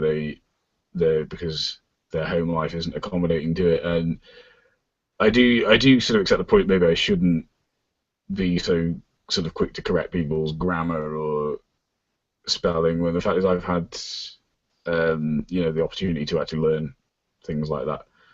I've had the chance to learn how to use grammar properly, or learn how to spell properly. I don't know what you think. What do you think about that? Well, I think just to be perfectly honest, that's sort of, I don't have the best grammar myself, but I try my best not to be a douchebag about certain things. Generally, I won't. If someone doesn't make sense with what they're saying, I'll probably try and correct them that way. But generally, just leave that alone. I try to address the argument that they're making. But yeah, the thing is, I think it's a consequence of my grammar not being particularly perfect. So I don't really bother doing grammar, like when I'm like writing like a message to someone. Like I always found it weird because people are like if you like tweet or something like that and it's not like perfect grammar, it's like, this isn't. I'm not like writing a thesis or something like that. I'm tweeting. Like sometimes I won't use like capitals or something like that, and I don't know. I've seen a couple of people be like, oh, this person is dumb because they don't use capitals, or they don't always like put the apostrophes and stuff like that. It's like. So apostrophes bug me because they're so commonly misused, even in like quite formal language. That's why I get really agitated if someone misuses an apostrophe, because you sometimes see it even in quite proper works, text. Even things like you sometimes see misplaced apostrophes, in quite official thing. I just get really like annoyed. I hate it that I hate it when I was doing my GCSEs. The papers used to say GCSEs with an apostrophe before the S. And I was like, there is no way an exam, an educational paper, should have that mistake on it. Because it's an educational document, and this is the very thing we're studying. And people say there was a bad habit a while ago of people doing acronyms like that. If they were ever pluralizing an acronym, they would have put an apostrophe before the S, and like that doesn't belong there. It may look better, but it's not actually correct at all. But the other thing that agitates me is people saying "of" when they mean "have." I just get really wound up if people say "I could have." Oh yeah. Could have. And I'm like, could have, yeah, or could. You can abbreviate could have to could have, but of is not a verb. You cannot of something. You do not of a can of beer or of. I just oh my god. It's so. But to be fair though, I think most people probably should know that, even if they are from. I don't know. What do you reckon? From. Yeah, I don't care. To be honest, it's just it's a bad habit. I was arguing with the atheist gamer in a comment section once, and I do regret this, although I do still stand by the fact that he's a complete moron. I did mock his poor grasp of the English language, which I shouldn't have done because I forgot he's actually Puerto Rican, and considering that his grasp of the English language is certainly a lot better than my grasp would be of his. Like, is it Portuguese they speak in Puerto Rico or Spanish? I don't want to presume. Well, one or two, but I have no real grasp of either of those languages. So sorry, what was it? Puerto Rican, yeah. Yeah. Puerto Rican. But probably Spanish, I'm guessing. Yeah, I think it's Spanish, but that's the thing. I shouldn't really. I do stand by the fact he is a Burke. He is. I still think he is incredibly. Yeah.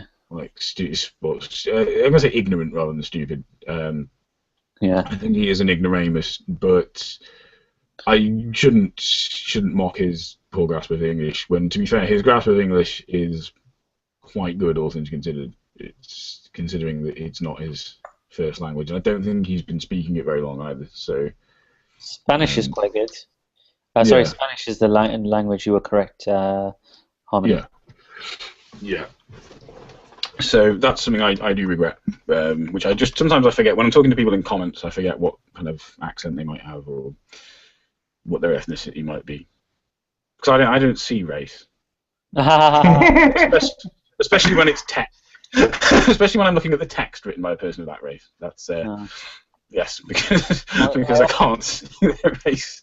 Yeah, I often get called racial slurs that aren't even of my race, which is.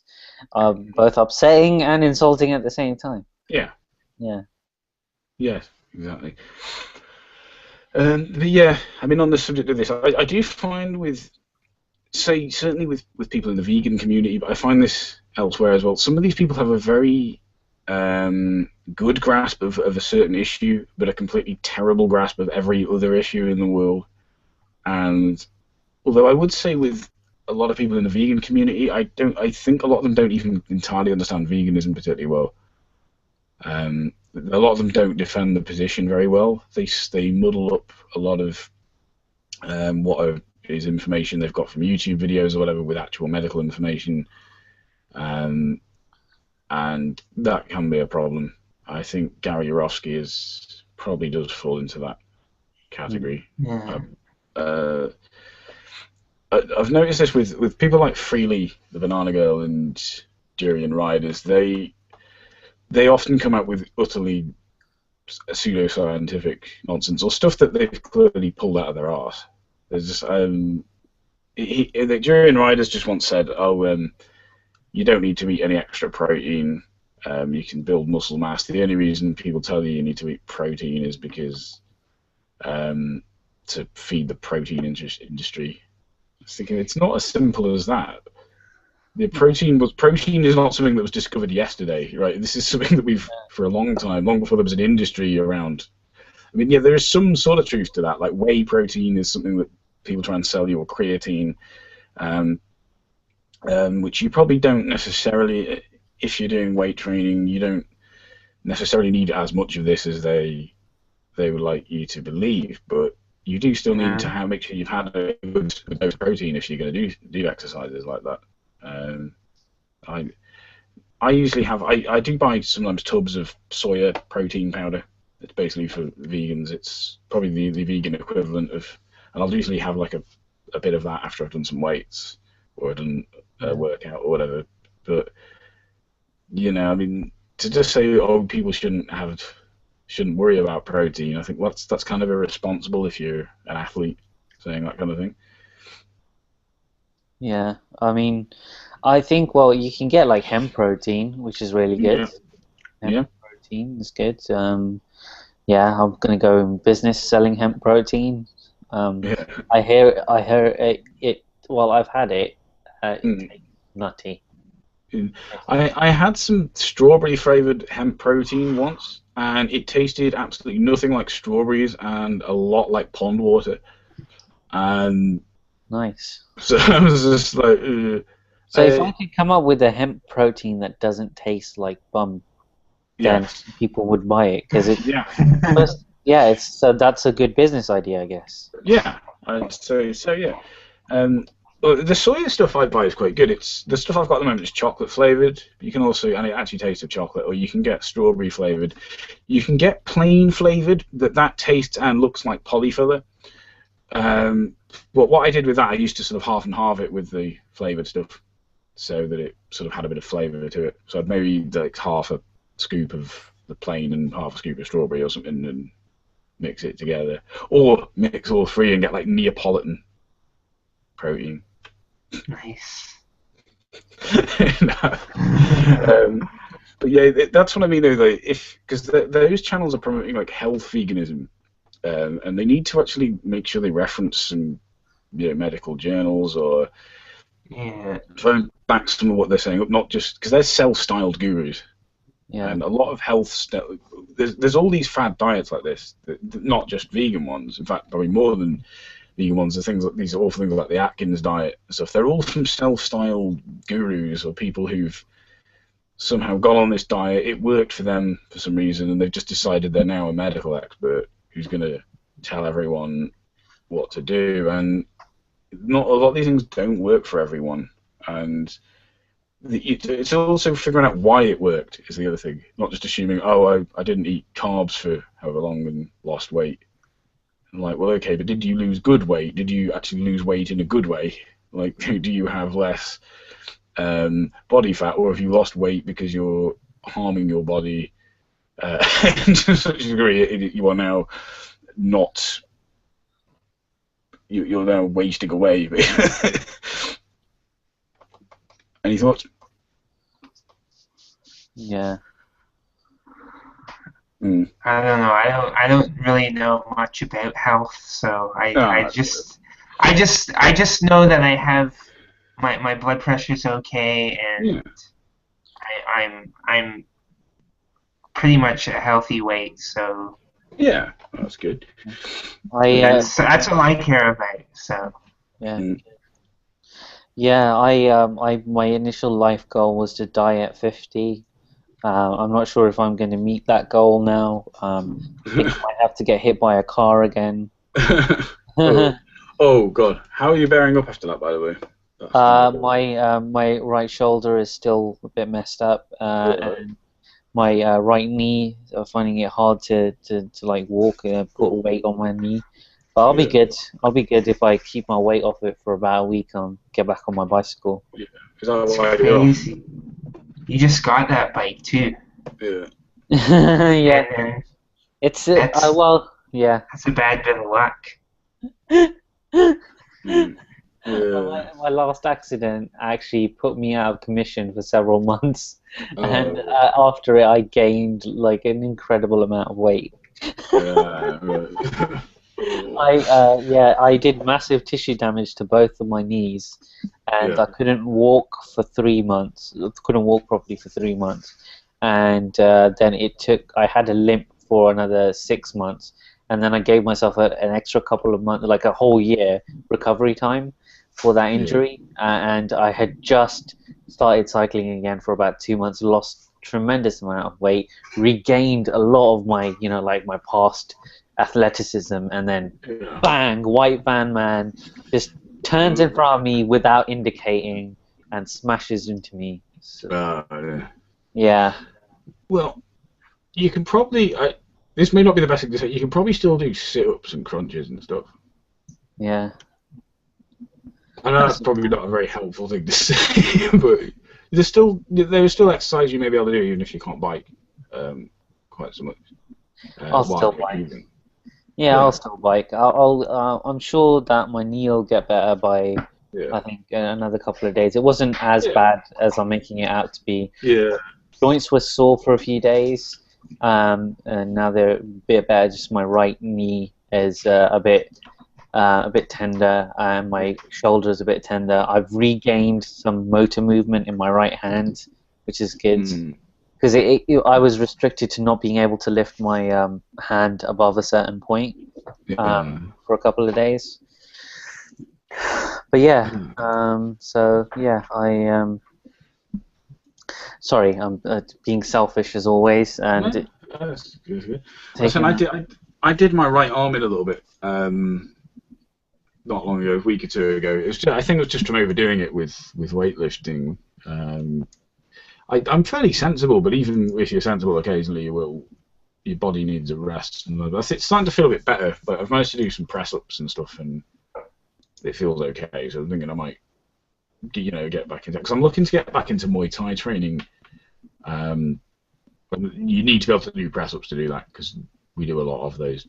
So, but I just want to make sure I'm definitely healed before I start doing anything mad like that. But I'm quite keen to get back into mosh. Yeah.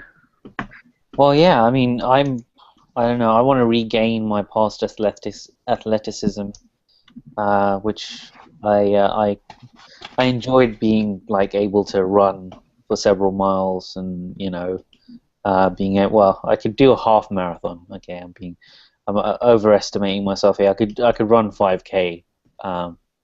And I could, I didn't get out of breath running up 13 flights of stairs or something. But yeah, that was the extent of my athleticism. But yeah, I want to regain some of that, so and keep trying.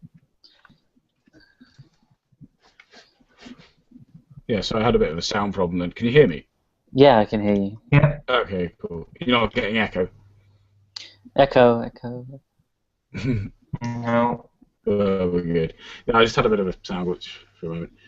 But yeah, it's good. I think it's good to get into exercise. A vegan diet is very good for exercise, as long as you do it right. You don't eat too much vegan chocolate or whatever. If you eat plenty of veg, plenty of carbs, plenty of fruit and veg, plenty of pulses, whatever, gives you plenty of energy, plenty of protein as well. It's quite perfectly possible to have a healthy athletic lifestyle and a vegan diet, I think. Yeah, definitely. Yeah. I'm sorry. Yeah, I kind of derailed the conversation again. I need to stop doing that. Well, no, it's good. I mean, it's one of the things to talk about, isn't it, as well as health veganism, but. Oh, Violent Vegan commented! Yay! Oh, right. Hey, Violent. Good or bad? Violent Vegan, I think you can put an apostrophe in GCSEs because it's an abbreviation. My memory of Chicago Manual of Style is not clear. And Violent Vegan said it's Spanish. Yes, you are correct, Violent Vegan. It is Spanish. Aha. Yes. Well, the thing with it being an abbreviation is apostrophes would have to go between every letter for that to work. It would have to be after the G, after the C, after the S, after the E. To mark, because apostrophes can be used to indicate a missing letter. So if it's at the end of E, which is education, it would also have to be at the end of all the other letters to indicate the missing letters from those words. So I'm still right. So you hear that, Violent Vegan? They used to do it as well with A levels. There's no excuse for that. It would say A levels with an apostrophe before the S. And that's not an abbreviation. I mean, the A probably is. But the... What does the A in A level stand for? Advanced. advanced. We could just call those advanced levels, couldn't we? Do we have to say A levels? We don't abbreviate the advanced and everything else. We don't call advanced driving A driving.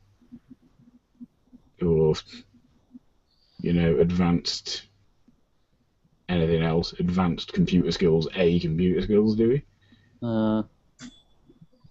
Yeah, A-level meaning definition. Yeah. Are you looking it up? I wanted to, yeah, it means advanced, it's the General Certificate of Education Advanced Level. So that's what it is.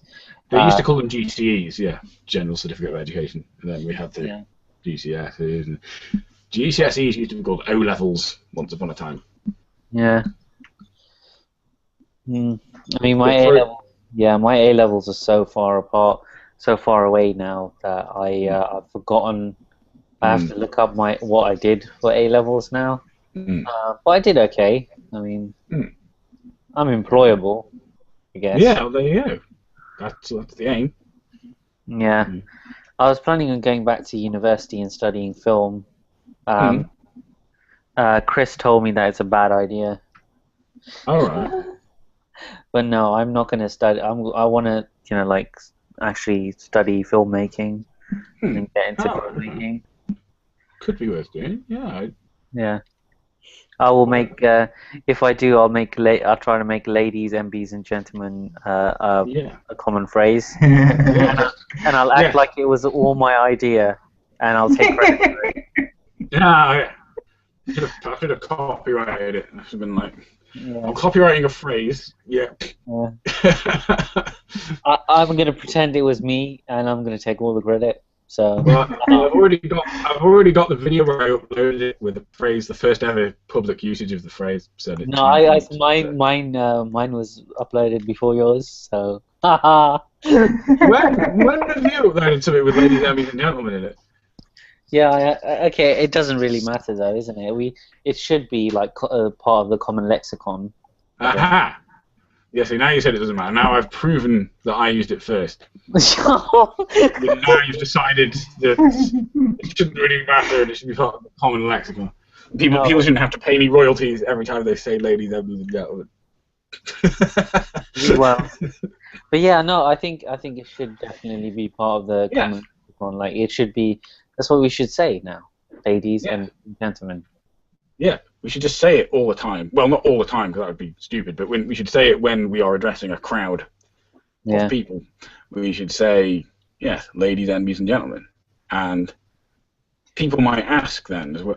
The problem with the phrase, hi everyone, is it's inclusive to non-binary individuals, but not by design, just by accident, isn't it? It happens to include people who are non-binary, whereas this phrase would deliberately includes and specifically includes non-binary people, and people who don't know what an NB is, what the word NB means, will then ask, why do you say ladies, NBs, and gentlemen? And you've created a talking point. Then you can be like, aha, I am now about to raise your consciousness. Consciousness raised. You have no idea what you've just asked. Yes, you're about to blow your binary gender mind. Gonna destroy the binary. Yes. It could be, I think getting these phrases into common use starts to get the issue more to the forefront of people's thinking. Yeah. So fuck you, Peach, for not realising that. Yeah. I want to stay away from drama, to be honest with you. No, you don't. I do. No, Captain Andy. It's not good for my health. I know. Yeah. I know what you mean with drama. I just I want to address things, but I don't want to get into these pointless back and forths, which just nothing ever gets solved though, right? Because people just double down usually. Yeah. Like everyone, every time I point out something, people just double down. So I don't do it anymore. Yeah. Yeah, I pointed out to Noel Plum that he basically, you know, my video that I did about the Comres poll about Islam, where I was just basically saying this Comres poll is flawed and there's a lot of it's really wrongly worded and stuff, and like it's designed poorly, and I made it very, very clear in my video, and I said, all the right-wing people are going to emphasize all the negatives, and all the left-wing people are going to emphasize the positives, and really we should just like generally make mild assumptions based on it, and you should realize that the situation is not as bad as we think it is. And then Noel Plum basically does a video. I made you watch it, Captain Andy, so sorry about that, where he just basically confirmed everything I said that would happen. He just focused on the negatives, said that the BBC should have focused on the negatives instead of the positives. Oh, I saw that video. He was like, "Oh, Sage, you're such a horrible person because you don't appeal to moderation." Basically, that's what his whole argument was, wasn't it? It was like, "Oh, you didn't show the other side, the side that's like problematic and shit." He didn't though. He only focused on his side. I focused on both sides, and I was like level-headed, and in the end I said, let's not be as like crazy about it. And then he tweeted at me, and I explained to him that he was being out of order, and I was just like, and then I blocked him because I didn't want to interact with him anymore. But well, go on, Captain Andy. I was going to say, he is kind of appealing to moderation, because with the BBC article, he's saying, well, why didn't they incline it the other way? Because he thinks that that's a minority, but it's a significant minority. And he's thinking, well, the BBC have kind of a responsibility not to publish things in such a way that might inflame something like Islamophobia, that might not inflame kind of anti-Muslim bigotry. They have more of a kind of a responsibility to report like that, especially because they're publicly owned. Yeah. They can't just. We do have a free press in this country, but the BBC aren't really part of that. They're publicly owned. They have to represent everyone kind of fairly. They have to give both sides of everything. And if it happens to be that most Muslims do not agree with the Charlie Hebdo attacks, then that's the sensible way to report it, not to try and focus on the fact that there's this slightly larger than Noel Plum would like percentage of Muslims who do support them living in the UK. They actually, with the phrasing, they said that they thought they understood the feelings behind it. So it's something along the lines of they understood the feelings of it, or they understood why someone would feel strongly enough to carry out that kind of violence. And that was like a certain percentage of people understood that, rather than saying we agree that that's the right thing to do. And there was like a lot of people actually said that that they were against the use of violence, and which would kind of negate the kind of point that I think he's very selective, just very playing up to the anti-Muslim crowd, which is like, it's not balanced. He's not balanced. He's got a he's got a bias. Yeah, that's what I noticed about him too, right? He doesn't take the opposite, the exact opposite position. But what he'll do is he'll only take a thing that's like a left political thing, right? And then he'll appeal to moderation, right? Like, I've never really seen him take like a right thing unless it's like, Christian fundamentalism or something like that. Most of the time, he's taking something like that is left politics and then kind of moving it to the center, right? So it's kind of like his little, ooh, I'm not the bad guy, but I'm picking on you still, type thing. Yeah, I've noticed that tactic with Noel Plum. He acts like he's looking at both sides, or he's weighing them up, but he's not. He's already decided what side he's on, and he's just thinking, how can I make it look like I don't have a bias? How can I make it look like I'm arriving? How can I make it look like I'm arriving at this conclusion rather than I started off with it in the first place? I know I'll look at these statistics about Muslims, and I'll say, well, that's quite positive. But if we look at it another way, it's terrible. Well, I love how Sorry, go on.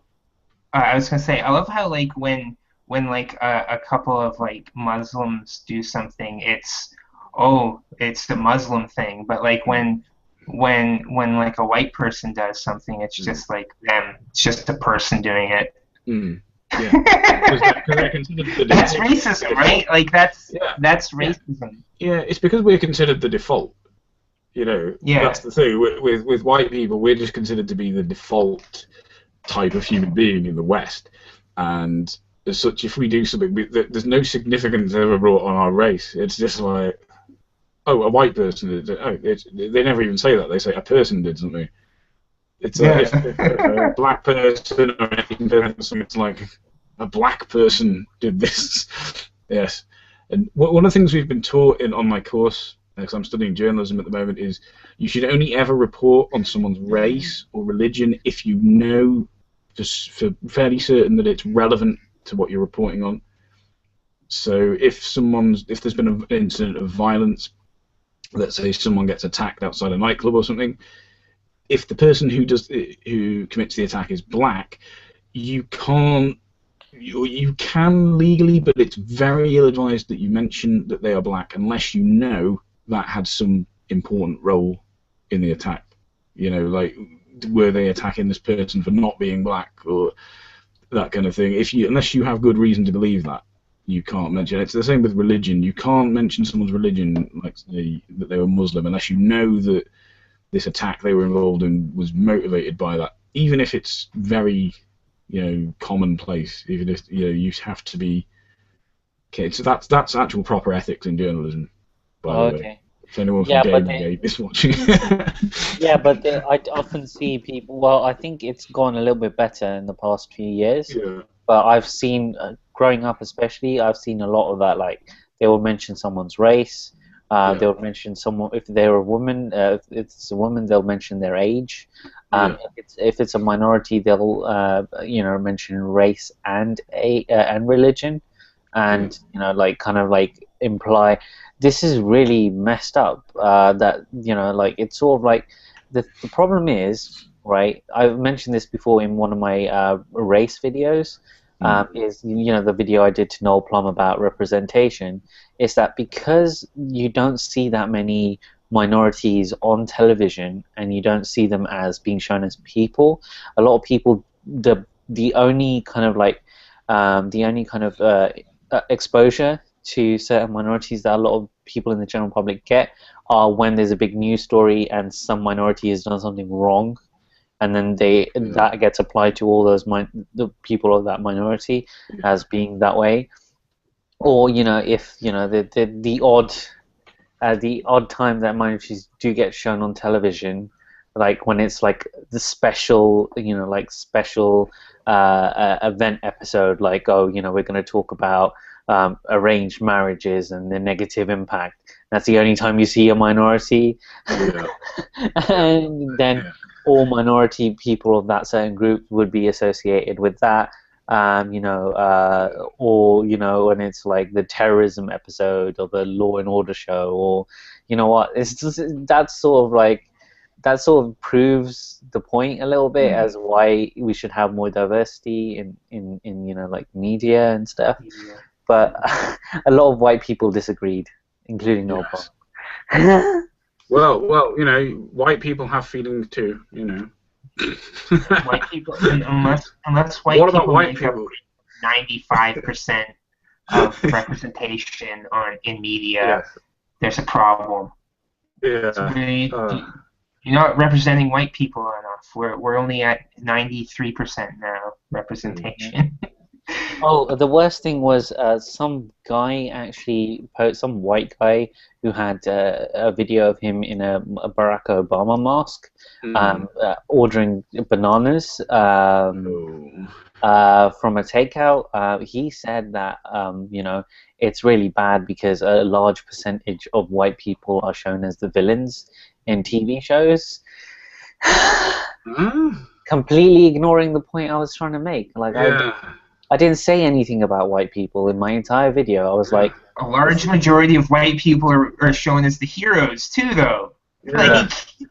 It's like no plum. Like most people in the Western world are white, so yes, you're going to see white heroes and white villains, and you're going to see white people represented across the spectrum of different types of character in films and television, because there's just a fuckload of white people in the West. It's when these small minority groups are only given certain roles that we have to worry, because there aren't as many of them.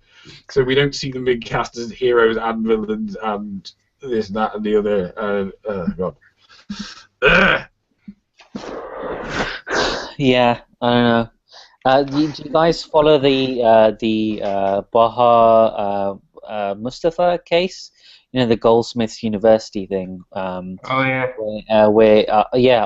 I was speaking to yourself about it, Harmony. I mean, what was your opinion of that? I don't know. Like, as a non-binary person, it's really like all the articles that I've read about it, they don't know what that means, right? I just read an article like 2 days ago that said non-binary women. That was referring to that, and I was like, do you even know what you're talking about? And it's just, I've had to avoid it because it's just kind of. Do they mean like non-binary people with vaginas? Is that what they mean?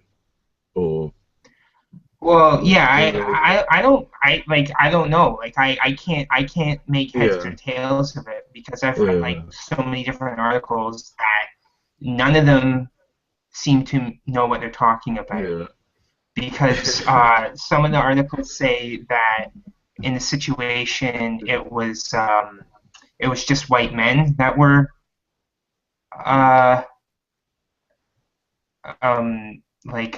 kind of excluded from this event or whatever. I think and then perhaps white women as well. White women? Yeah, it was for black and ethnic minority women and trans folk and non-binary folk. I think that was what it was. From what I remember. Yeah, so it's pretty much you're of an ethnic minority, or you're black, or you're from an ethnic minority, and you want to get like your voice heard. And if you're like an ethnic minority who's also, you know, like what are your specific issues? And this was an opportunity for people to talk about their issues without having, like, you know, people like myself or Captain Andy trying to tell them what their issues actually are. Because I think that's what we do, don't we? As cis men, we kind of tell people what their issues actually are, and cis women and white women tend to tell minority women what their issues are, like what their main concerns should be. So I think that was the thought behind it. If it's like something that includes, like, I don't know, like for me, like going to an event where like there's different like I guess standpoints is kind of weird to me, because like I feel like I shouldn't be there. Like if I was to go to that, like as a white person, I would feel like I shouldn't be there. You know, I don't know. I would rather just like have events that you know just concentrate on one standpoint. But I don't know. That's just me. I would just be uncomfortable. Yeah, I mean, I don't know, but but the backlash. Yeah, definitely. Yeah, sorry, go on.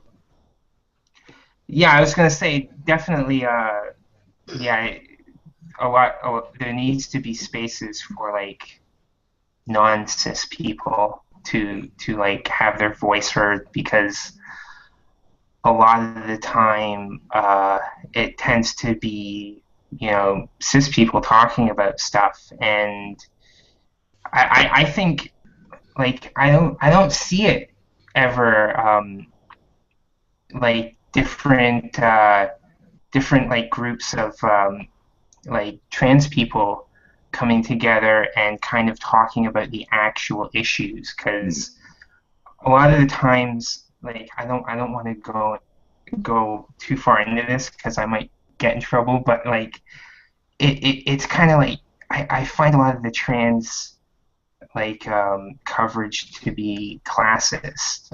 Mm. Because like I'll see like like the Oprah interview with Janet Mock, and they're like they're sitting in the middle of a forest and it's like all done up, and I'm just like, this isn't people's reality, right? Like most people know the statistics for like trans suicide and like poverty and stuff like that. This isn't most trans-identifying people's reality, and I find that really troubling.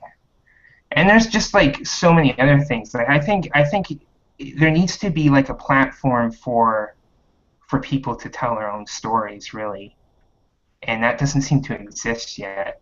But yeah, like that's I guess that's what she was trying to do. I don't know. I don't know. Yeah. Well, yeah, I mean, if I was in charge, I probably would have did the event, but then set aside a specific time where I said, okay, you know what, because this is an event about Black and ethnic minority women, let them speak first, let them get like their own time to talk without being interrupted, and then if like white people wanted to talk, they could talk about it later. But I see the thought process behind doing something like that, and I really don't understand the backlash. Yeah, I don't get like the backlash either, but you see that all the time, right?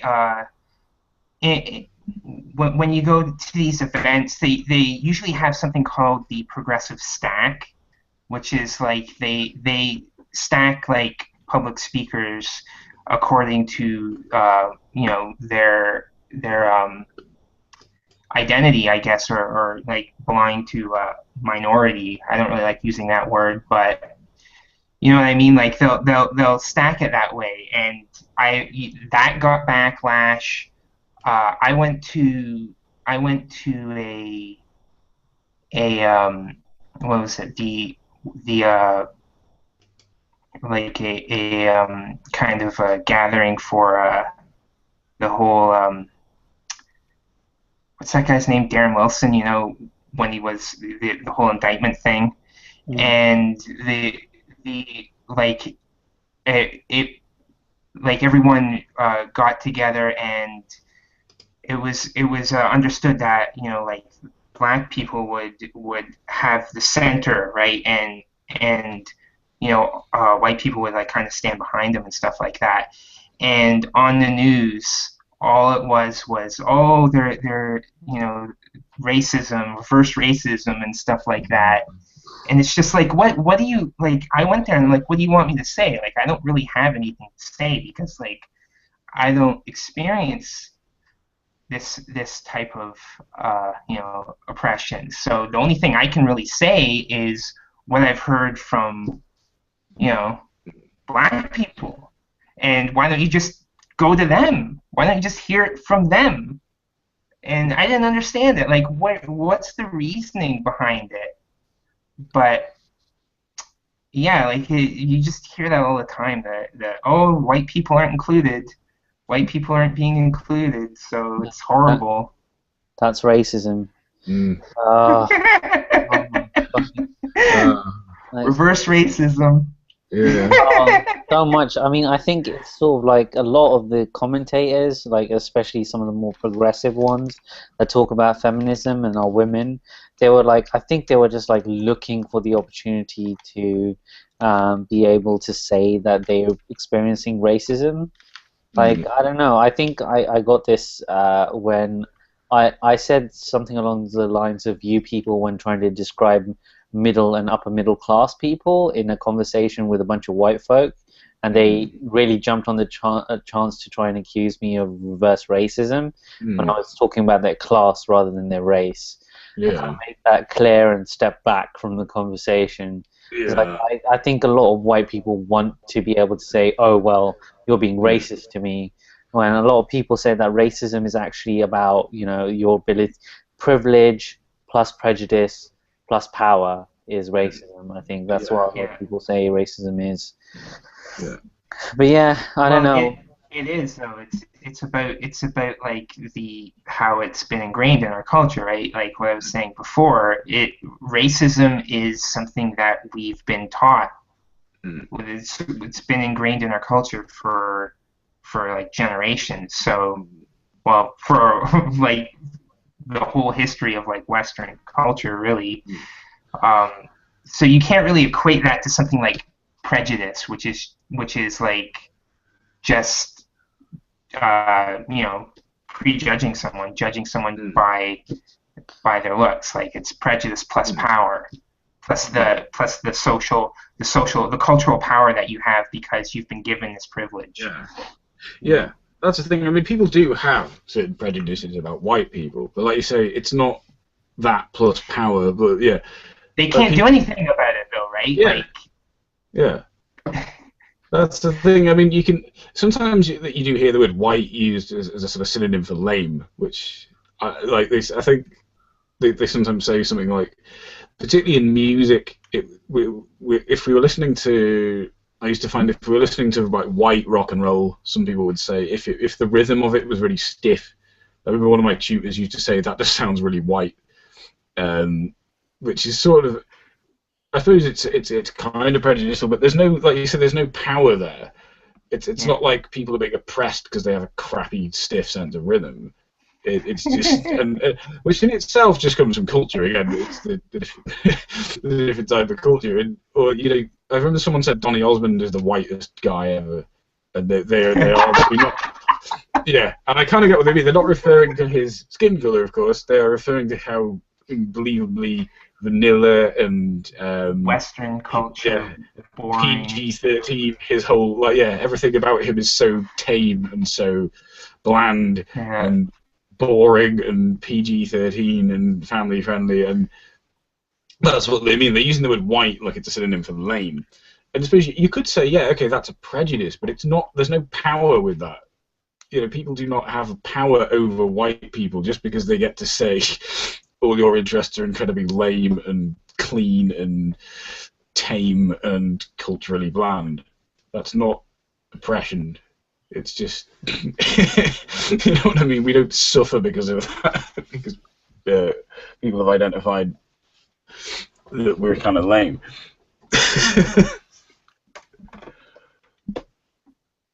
Yeah. I don't know. I don't think. Well, you know what? I wasn't actually. I didn't have an animosity towards white people before I came onto YouTube and started getting racial abuse hurled at me. I was still annoyed about, because I grew up in post 9/11, post 7/11. That kind of climate. So that's basically ruined a lot of my teenage years, and my most of my adult life has had that sort of like stain on it. But I still didn't have a problem with white people until I went on YouTube and started getting racial abuse sent to me, private messages, comments on my YouTube channel. Every time I spoke up about certain issues, that's the first thing that comes up. People accuse me of being a pedophile. I made some racist comments as well. And just based on the way I look. I'm ethnic, by the way. So, but I don't think that matters to anyone. But yeah, I didn't really have any sort of animosity to, even though I grew up in post September 11, Britain, and post 7/11. Sorry, was it the attacks that we had? The London bombings. The London bombings. I still didn't have animosity towards white people, even though I dealt with that prejudice. It's only coming onto YouTube and dealing with this abuse that I actually started to develop certain degree of animosity. But yeah, it's because it's so in your face on YouTube. Yeah. Well, this is where it's where people come to be racist, isn't it, and sexist, and engage in other behaviour that I know a lot of this behaviour is culturally normalised, but I don't think quite to the extent that some people on YouTube use it. That some of these people come out with blatantly vile you know, bigoted comments that I think even people who are not that educated about politics or whatever would identify as bigotry.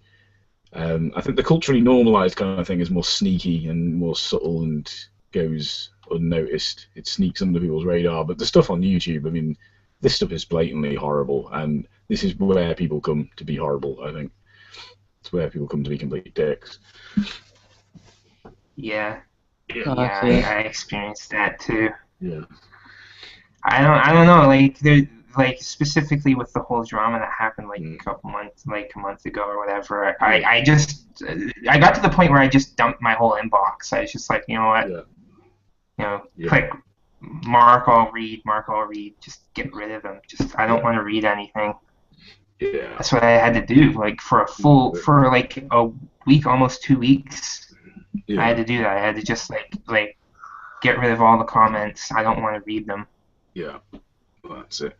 Yeah, I've started being stricter about that because it's one thing. It doesn't bother me directly a lot, but I've realised there are other people in my comment section who it may bother, who it's not pleasant to have to deal with other people's garbage. Like it might be something like I can sort of jump in and slap these people around and kind of. It can be kind of amusing to me to see if someone posts something bigoted. I might start like winding this person up or fucking with them, but for other people it's not.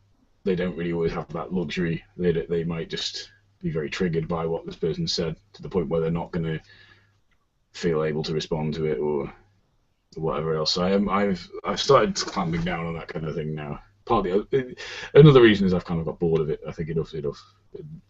It's time to just start kicking people out if they're abusive. Just stop it. Not really. Yeah. Blocking is difficult though on YouTube. There's those complicated things. You've got to block them and ban them as well. Block, ban, block from Google+, block from YouTube. There's like so many different ways to block people on YouTube. It's too complex. Some of these people can still post though. I swear there are people I have blocked and banned who can still post. All it means is I can't see what they've said, but other people are still interacting with them. Basically, you're just like an ostrich now with your head in the sand. Yeah. It's like I want to. You're the only one who doesn't see it. That's what annoys me too. Like when people are like extremely abusive to me, and they're like running around in the same videos that I comment on. I'm like, if I block this person, is this person still commenting and saying stuff about me? Yeah. And I just can't read it, and everyone else can read it, so it's just like pointless. Right? I heard there was something called hell banning, which is where when you block someone, they don't know about it. So they can keep posting and posting and posting, thinking people can read what they've posted, but they can't. I've heard that. I don't know if that's actually a thing. Someone told me that's what happens. So people, the only thing that really annoys me is the whole plus thing. Like when someone responds to you, right? So like they can still see that. They can still see that you're involved in whatever thread, right? So like if you've blocked someone and then someone responds to you, they see that you've been commenting there, so they can say something about you and you wouldn't know. Yeah. You wouldn't know. Yeah. You have to block them on Google Plus as well, which is so long. Yeah. So long. But I swear fix that. I swear there were some people it depends from person to person. Some people I have blocked on both sites, and it's still some of them can still post. Some people can't. I just think the system is fucked, or it is so esoteric. It shouldn't be that difficult to block people. It should be a very simple process. It's very simple on every other website. It should be perfectly simple to do it here, because I even found with videos where I've disabled comments, people can still comment on those if they're responding to a thread. If they've got some message in their inbox saying someone just posted here, I'm still getting notifications every so often from someone responding to that. And they're like, I've disabled the comments. That should be the end of it. There should be no more comments. But there's still comments that just no one can read them except the people getting the notifications. I just think, good grief. How stupid is this? Just, I want... I want it to be like every other site, basically. If I block someone, they're gone. That's it. No complications or loopholes to it. I think the idea of this hell banning is to stop people setting up sock accounts, though, so they won't go, oh, fuck, I was banned, I'll set up a sock account and come back. Yeah. The idea is they'll keep posting thinking they can be seen, but they can't. But fuck I would like to do that to Hobbs, definitely. CA. Oh, God, Hobbs, please stop trolling my channel, for fuck's sakes. Get over it. I don't want to talk to you anymore. Like, I don't think I'm out of order to, like, say someone saying what Zachary Amaranth said to me. I don't think I'm being over dramatic by saying, like, that is way overboard. Oh yeah, definitely. I saw those comments and they were like, I was upset on your behalf. It's just like, and Zachary Amaranth made a video against me, saying that I was being a bad person because I didn't want to talk to them. Yeah. This whole thing, like, just the thing is I have to put up. I have to put up with his name coming up, plus, like, all the time, and everyone. Like, if I go to, like, a Zenistrad video, there he is. If I go to, like, Jenny McDermott, there he is. You know, he's fucking everywhere, and it's just like, oh my god, this guy. Like, I legitimately just set up my new channel, right? So I forgot to reblock him, and right away, the first time I comment on a Breakfast Club video, bam, he's on me. Okay. All right. For the record. And same with the sequester zone video, right? Like, I was in that hangout for like maybe 5 minutes. So if you blinked, you would miss me. But he saw me. Yeah. And I'm just like, I don't want to put up with him anymore. But yeah, like, there should be a way to get rid of, like be completely invisible to this person. Yeah. Oh, by the way, Zachary Amaranth, I don't really think this makes any sort of difference, but just for the record, your beef is with Hobbs, not myself or Harmony. I don't get on with Hobbs. I've called them out on the kind of behavior that they did with you, and I've done it quite publicly, but I don't support them. And the thread where I was talking against you, you were wishing cancer on someone. So I don't know. It's sort of like that's when I came in and I said that was inappropriate for you to say that, which is, I think, the reason why you're upset with me.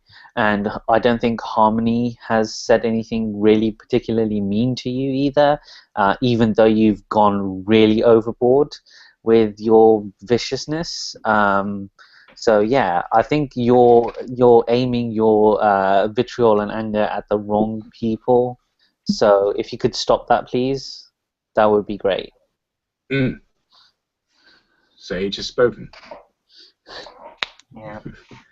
Anyway, should we wrap things up? Yeah. Yeah. Yeah, it kind of got a little bit. Got dramatic there at the end. Well, no, that's good.